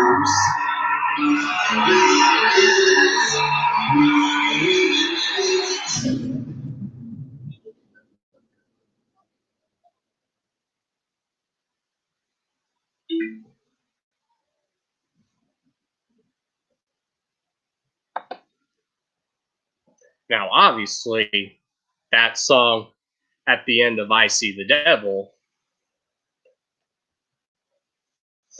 off of Lost is tying into this. Yes, I definitely want to see Yo Ram. I definitely want to see a lot of people's videos. I'm on to something, y'all. Y'all can definitely see. You're like, wow, I think Don Chaos is on to something. Yes, I am. Yes, I am. And it's dope.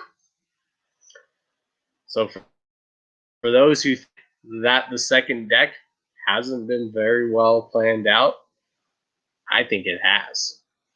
And this is all my evidence to prove it. It's not coincidence, y'all. Coincidence? I think not. I think not.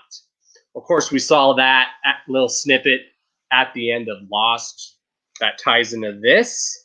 But now we are going to show how this whole entity, the missing link, that this Joker's card, because it's one Joker's card, now we are going to show how the missing link ties into Fearless Red Fury. Now, for those that don't know, again,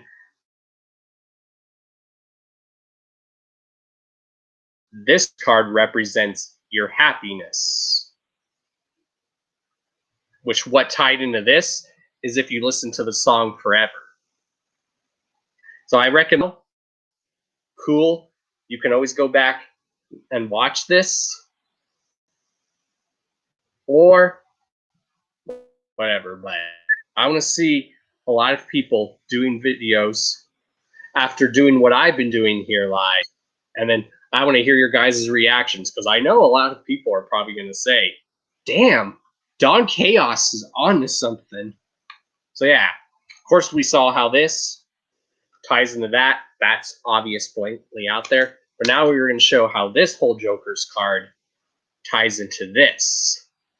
Now, the theme of Fearless Red Fury is fighting back. But if you guys also remember, they said it also means YOLO, you only live once. Do whatever you want to do because you only have a limited time on this earth. And they would time as well was like the theme of this, besides fighting back. You want to lose weight? Fight back. You hate your current job and you want to get a better job?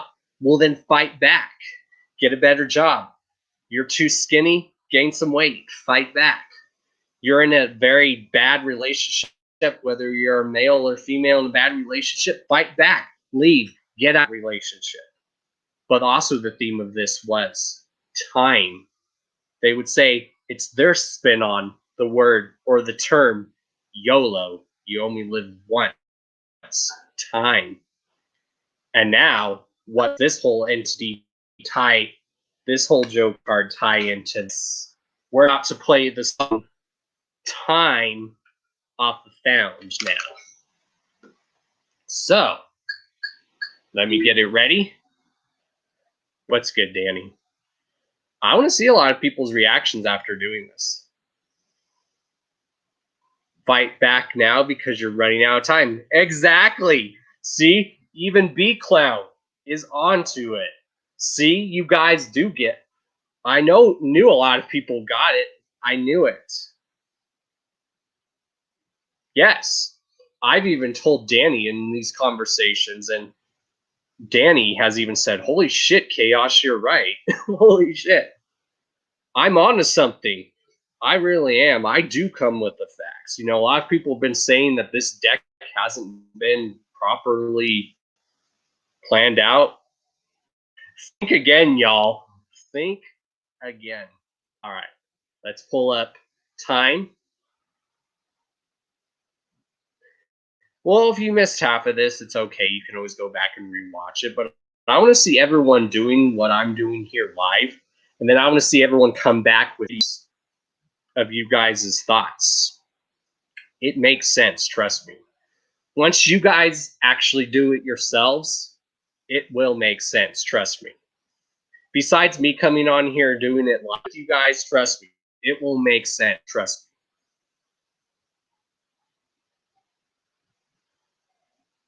When I do like to come with facts, I don't like to talk bull stupid shit.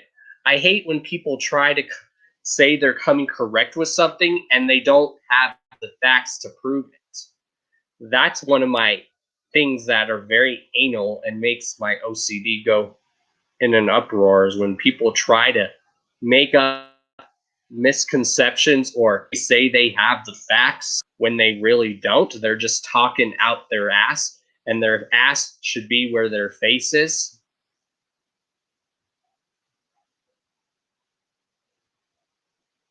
So that's why I actually come with facts. And I do my study and research. I'm not like those who say, I have the facts, I have the connections, when in the end, they're just talking shit out their ass. So maybe their head should be down here, or their head should just turn into their ass. Just saying. Anywho, I love you guys. All right. So now we're going to show how the missing link as a whole ties into some of the theme for Fearless Fred Fury. See, you guys are coming up even with your own little connections. B-Clown said, fight back because you're running out of time. See, you guys are even coming up with your own theories. This is cool. This is what I love about our community. This is one of the main reasons why I fell in love with ICP, because we can come up with our own theories. And this is the many reasons why all of us fell in love with ICP, because they are very cryptic and subliminal with their stuff. And we know they are because we dig down deep to what they're saying. This is why makes the Juggalo community great, y'all. Not stupid bull drama shit. This is what makes the community great. When we can decipher shit like this. And I love it. What's up, Mary Jane?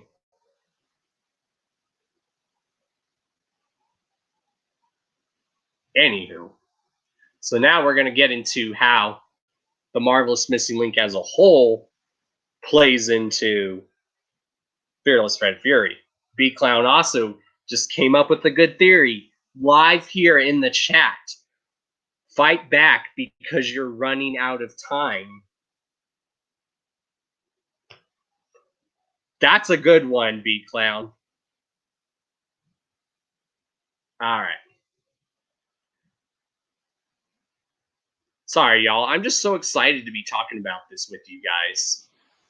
Because I had to share this with you guys. Because I'm very passionate about this. And I really wanted to share it with you guys. Because it got me so excited.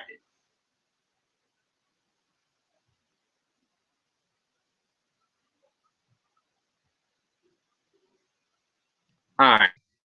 Now here is the song Time off of Lost. But that is a good theory, B Clown. I want to see all your guys' theories in videos or live streams. So if you guys do videos or live streams about your theories, send me the link and I will watch it. Please, let's get discussion and create a chain big discussion going. Yes, we are excited for a new Joker's card, but now we can get more excitement knowing that all these Joker cards of this deck have had very connections with each other, and that this second deck has been strictly well planned. So, and with that, we are now going to play Time. So don't go anywhere, y'all. Feel free to mingle in the chat. And while that's playing, I'm going to get a drink. So I will be right back, y'all. But I'll still be here watching you guys in the chat. So I will be right back.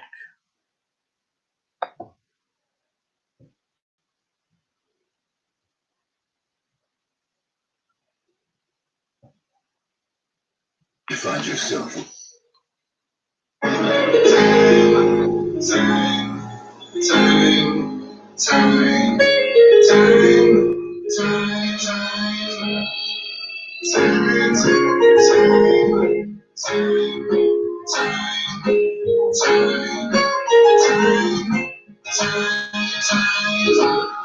This life is incredible, it came from above, but only one thing will last, true love.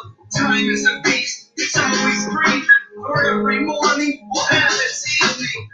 Time will change everything around you, time will take away whatever you're bound to.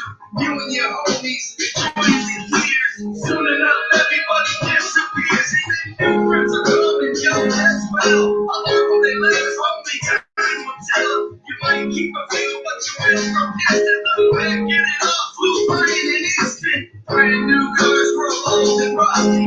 Towns abandoned, decayed and dusty.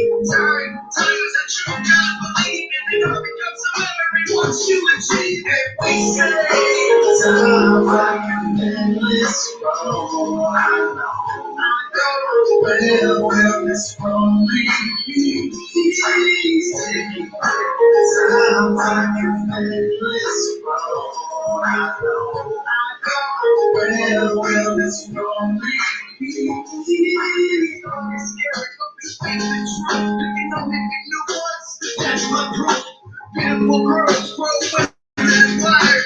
Rookies on the job will become retired. A family man who truly loves his life. With 3 little kids and a loving wife. Better enjoy it now because time is strong. The kids will grow up, they won't be long and they'll leave the home just like you did. Start a family and have their own kids. You can be the coolest dude, getting later one day. Be alone, lonely and afraid. In the hope of the place, so we don't see it. If we live that long, one day will be. Time don't slow down, the speed is pace. You see the time sinking into your place. And we say, time like an endless road. I know where will this road lead me? Time like an endless road. I know where will this road lead me? It's a monster, bigger than anything. Time will break down rulers and kings. Time will knock down buildings. I'ma destroy all of us and you. Even that one babies, your clock is ticking. We all have a time limit, please forgive and make the best of time. You leave your legacy and live life in your family's memory. Say that like the thought you got and enjoy it all up around the clock. Love your kids and love your parents. As the world spins up, we just make an appearance. So make it happen, make that shit come. Have faith and believe by the time you pop. What else can you really do this time except love life? Because the world's divine. And we say, time like an endless road. I know where it's from me. Time like an endless road. I know where it's from me.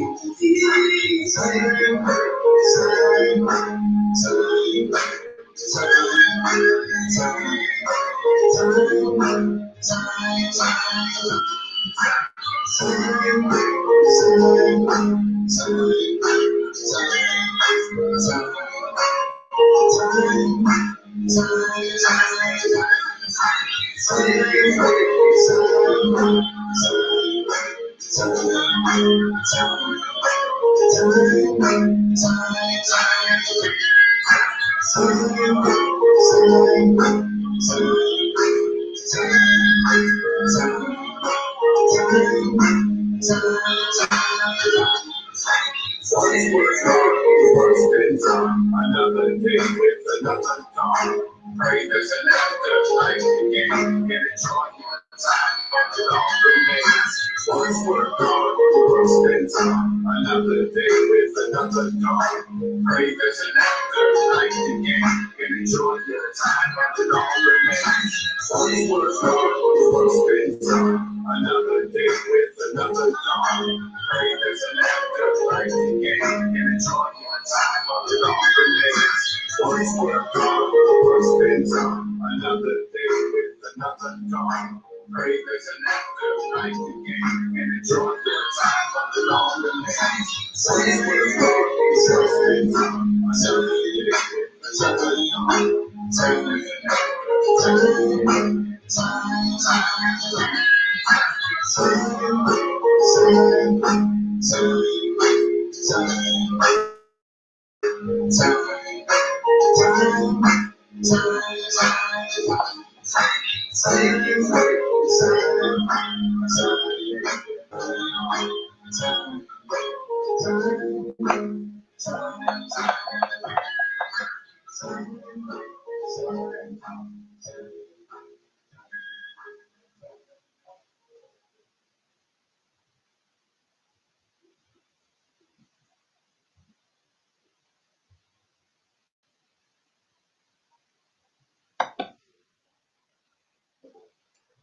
We are back, y'all.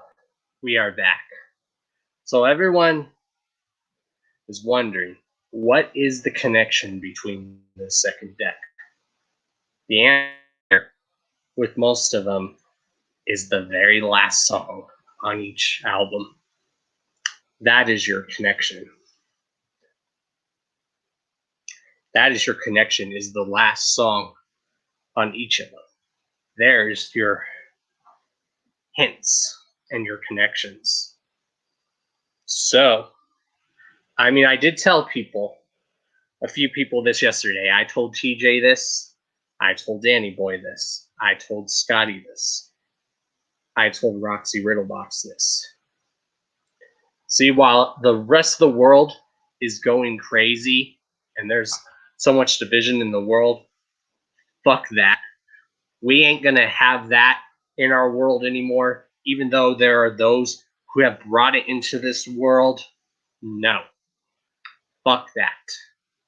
Here, like I told them, and I'm going to tell you guys here, we are going to be focusing on the good times, the music, the homies, and the magic. And this is one of the things we are talking about. If the magic isn't there for you still, and you still take it, and you just take it as a joke, don't let the door hit you where the good Lord split you, bitch. Because there's too much negativity going on in the outside world. So you don't need that here in our world. Because there's been a lot of that been coming into our world. Fuck that. We gonna focus on the music, us all the homies, and the good times, the memories, and the fucking magic, y'all. You can be a parody and make fun of me for that. Also, I the shit.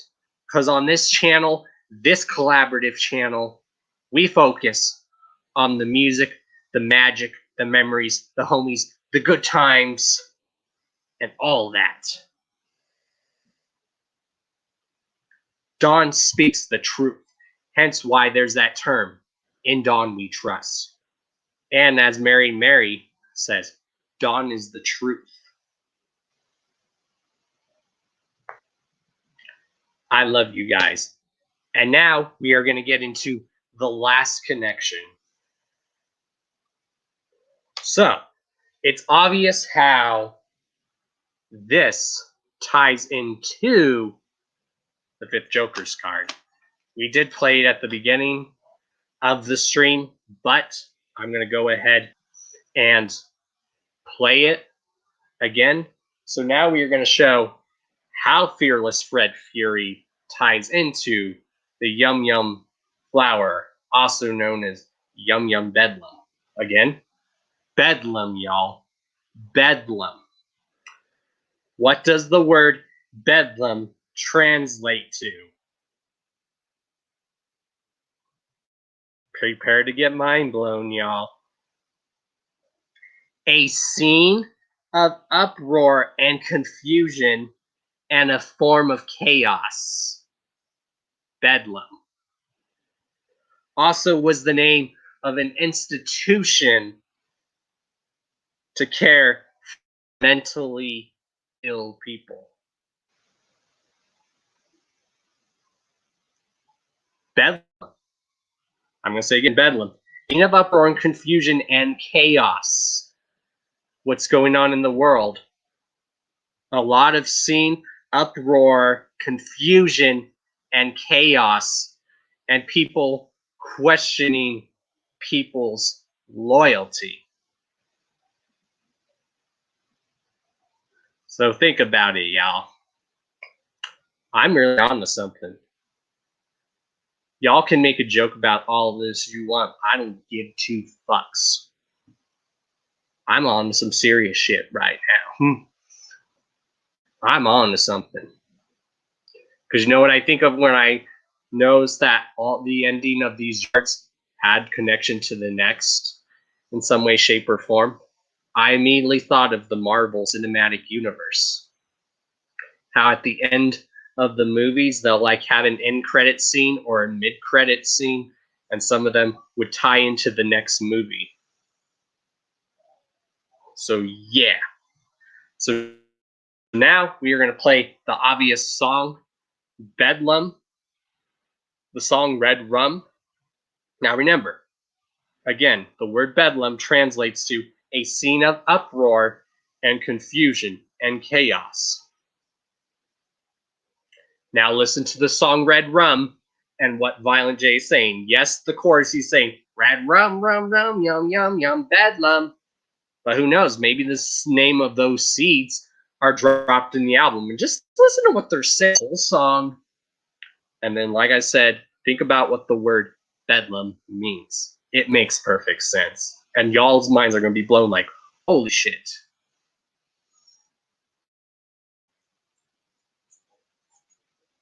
All right.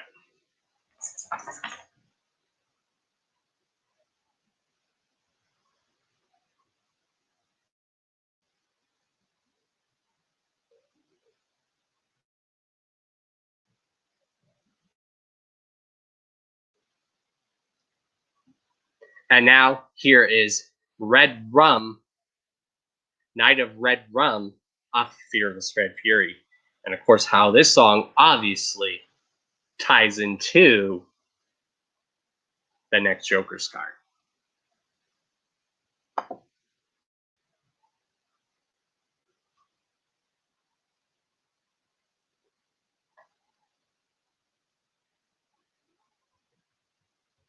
And then I will leave with my final words and stuff.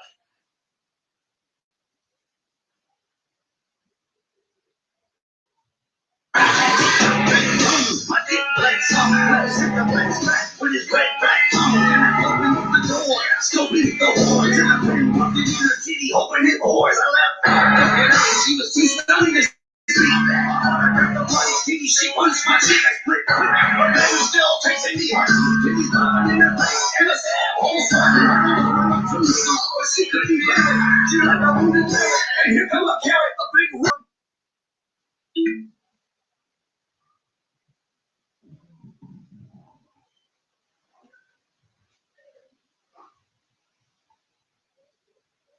This should be asked. I don't think they're going to say.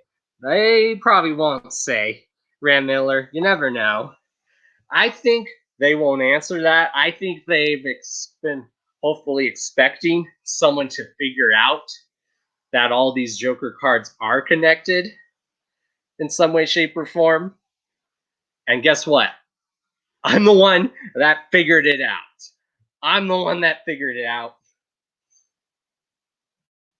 So there's no need to ask them because, I mean, someone probably could. And then they might say, well, we were hoping people would figure it out. And I did figure it out. Holy shit, y'all. Are your guys' still here? Is your wig not... If your wig has been flipped the whole time during live, I do apologize. No, not sorry. Sorry, not sorry. But mind blown, y'all, because there's too much negativity shit. Like I said, the hint how every one of these Joker cards are connected in the second deck, just listen to the last song on each of those. And I won't play Like I Like It Rough because that might have somewhat of a connection. I don't know. But where everyone was saying, so does this mean there's not going to be a Brothers type album? You don't know. Bedlam and read the lyrics to Red Night of Red Rum. What if the seeds of the Yum Yum flower are 3 sons, and the name of those 3 sons are announced in the song Night of Red Rum, and then ICP said it might be another set of brothers. You never know. So we are getting the Yum Yum flower, and in where Jake and Jack were twins, the Yum Yum flower gives us triplets. And the name of those triplets are probably dropped in the song Night of Red Rum. Tweedledee and Tweedledum Yum. And then the third one, maybe the name is in there. Think about it, y'all. Maybe one of the names is Tweedledee, Tweedledum, and Red Rum. Rhymes with yum.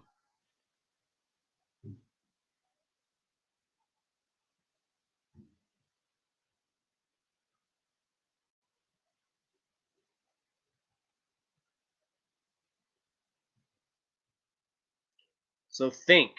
And like I told Beastmaster and told you guys earlier, think of the term, the seed is strong, for those that believe that genes and how we are born. Rosie. See, even my dog agrees. The seeds are probably related to lust, hence why the last track, I Like It Rough. See? You guys are coming up with very of your own theories too. You guys are coming up with your own theories too. See, this is what makes the Juggalo community cool. Is we can come up with cool, interesting theories. Yes, tell them, Rosie.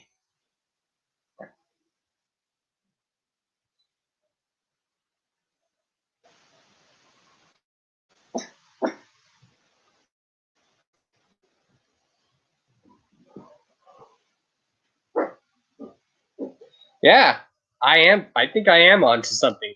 Like I tell people, I recommend besides me doing this live, you guys go ahead and do it yourselves too. You can either do a live video of you guys doing it as I did it and explaining what you guys picked up. You can do it in the live stream, or you can just go and listen to the tracks and then do a video. But I want to get this chain rolling. And to end it, like I said here, and I told a lot of you guys, let's not worry about the stupid shit going on behind the scenes now. The world's already fucked up enough as it is, and divided enough as it is. And that shit was slowly coming into all. So let's not worry about that anymore. Because here at Carnival Spirits and your boy, we're going to focus on the music, the good times, the homies, the memories, and the fucking magic, y'all. So whoop whoop to that. So, with that said, I'm going to end this live stream with this good song where the chorus, it's a very good ICP song called This Is Our World, because it's true. And as they say in the chorus, this is our world. So get the fuck out. So for those trying to bring negative shit into our world, trying to stir shit, talk out your ass, where your ass should be your face, where you say you have the facts, but you don't, get the fuck out. The fuck out of here.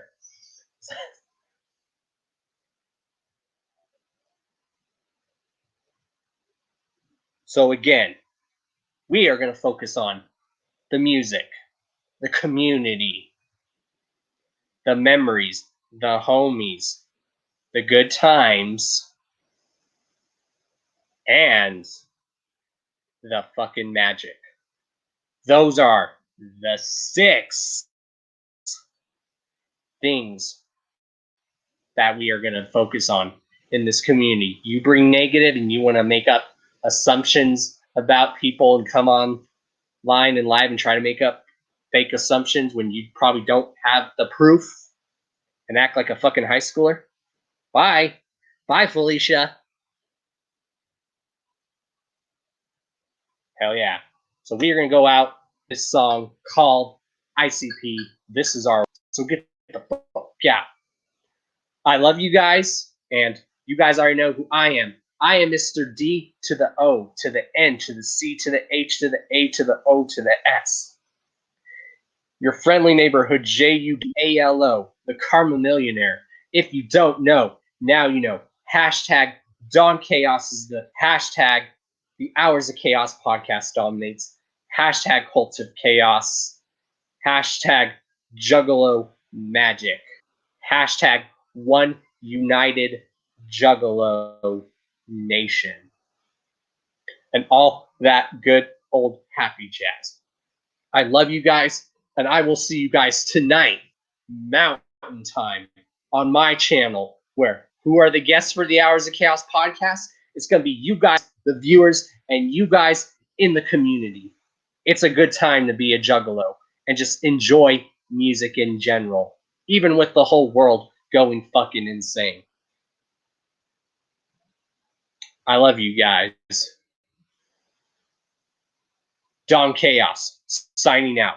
Don't go, y'all, because we are ending a great song. Again, this is our world. This is our world. So get the fuck out. You want to be negative and shit? Okay. We don't need that shit.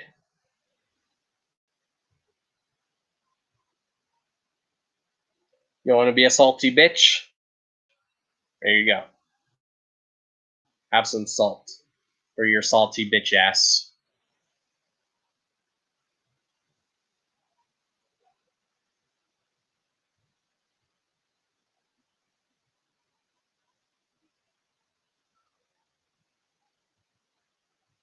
And I want to see videos or live streams.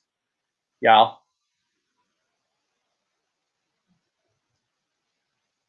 Discussing this. This is a great topic of discussion going. It's been a while since someone got a great topic of discussion going. And I'm on to something.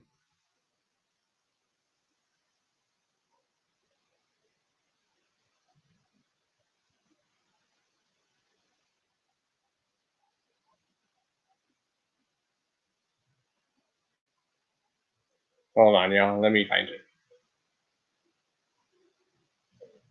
So yeah, a lot of people are going to be talking about this on people's shows. I know it's going to get a topic of discussion going. And when you guys do discuss it, whether you're discussing it on the live stream or you're doing it in a format, please, please, please, please send me links and I will check it out. Because this is what we need, especially in the Juggalo community. Great topics of discussion going. Fuck the negative shit. Fuck that shit. Fuck talking the negative shit. Fuck trying to make up assumptions about other people and acting like fucking high schoolers. Fuck that shit.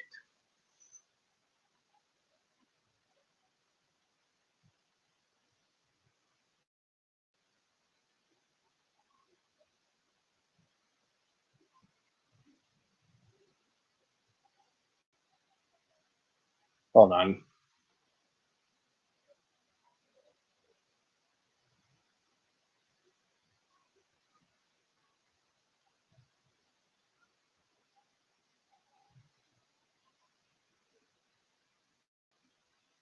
Okay, where is it?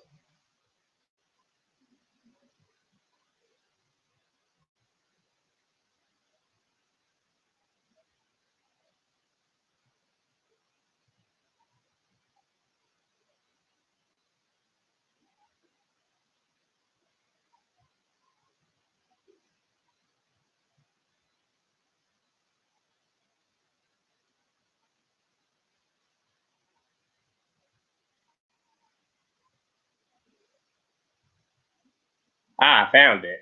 It's the Dirt Ball. So remember, y'all, the chorus of this song, The Dirt Ball by IC, it says, "This is our world. This is our world. So get the fuck." I'm Don Chaos. Don't go anywhere, y'all, because we are just going to play this song. I am Don Chaos. I have spoken. This Carnival Spirits dominates. We love you guys. Peace. See you guys tonight on the Hours of Chaos podcast, where tonight the guests are you guys, the viewers, and y'all in the community. Love you guys.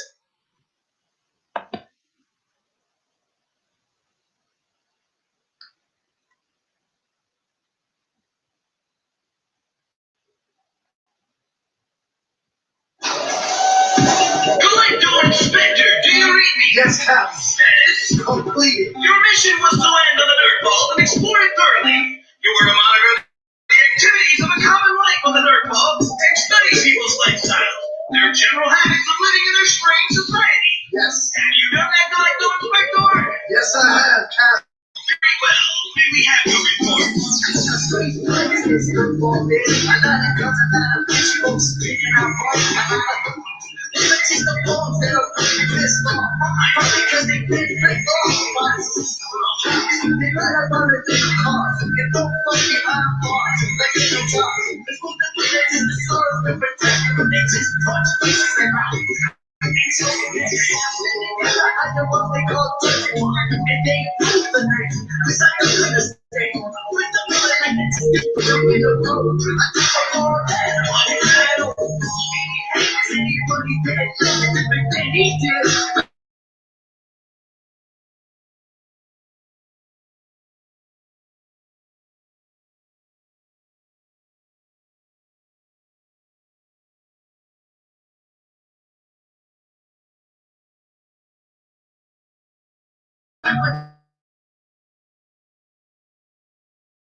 And with that said, I'm Don Chaos. I love you guys.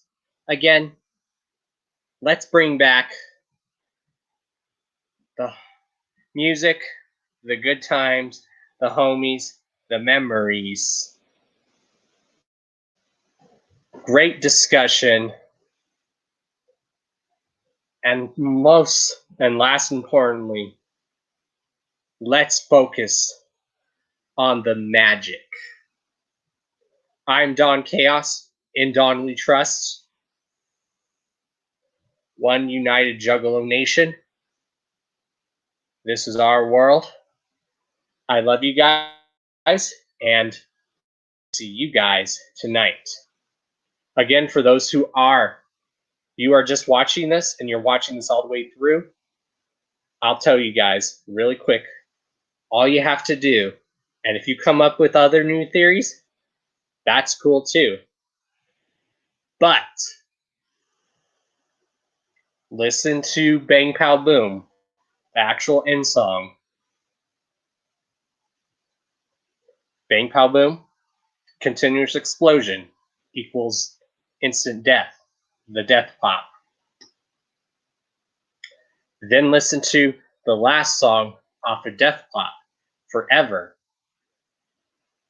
Truth is, happiness is in your own hands. Just everything in that song. The marvelous missing link, lost and found. Be feeling lost, but finding your happiness. Running out of time, so fight back. Also, time, fight back. Because you have very little time on this earth. Equals fearless Fred Fury. Fred Fury, Night of Red Rum, the Yum Bedlam, Bedlam, chaos and confusion, uproar, Night of Red Rum, off of Fearless Fred Fury.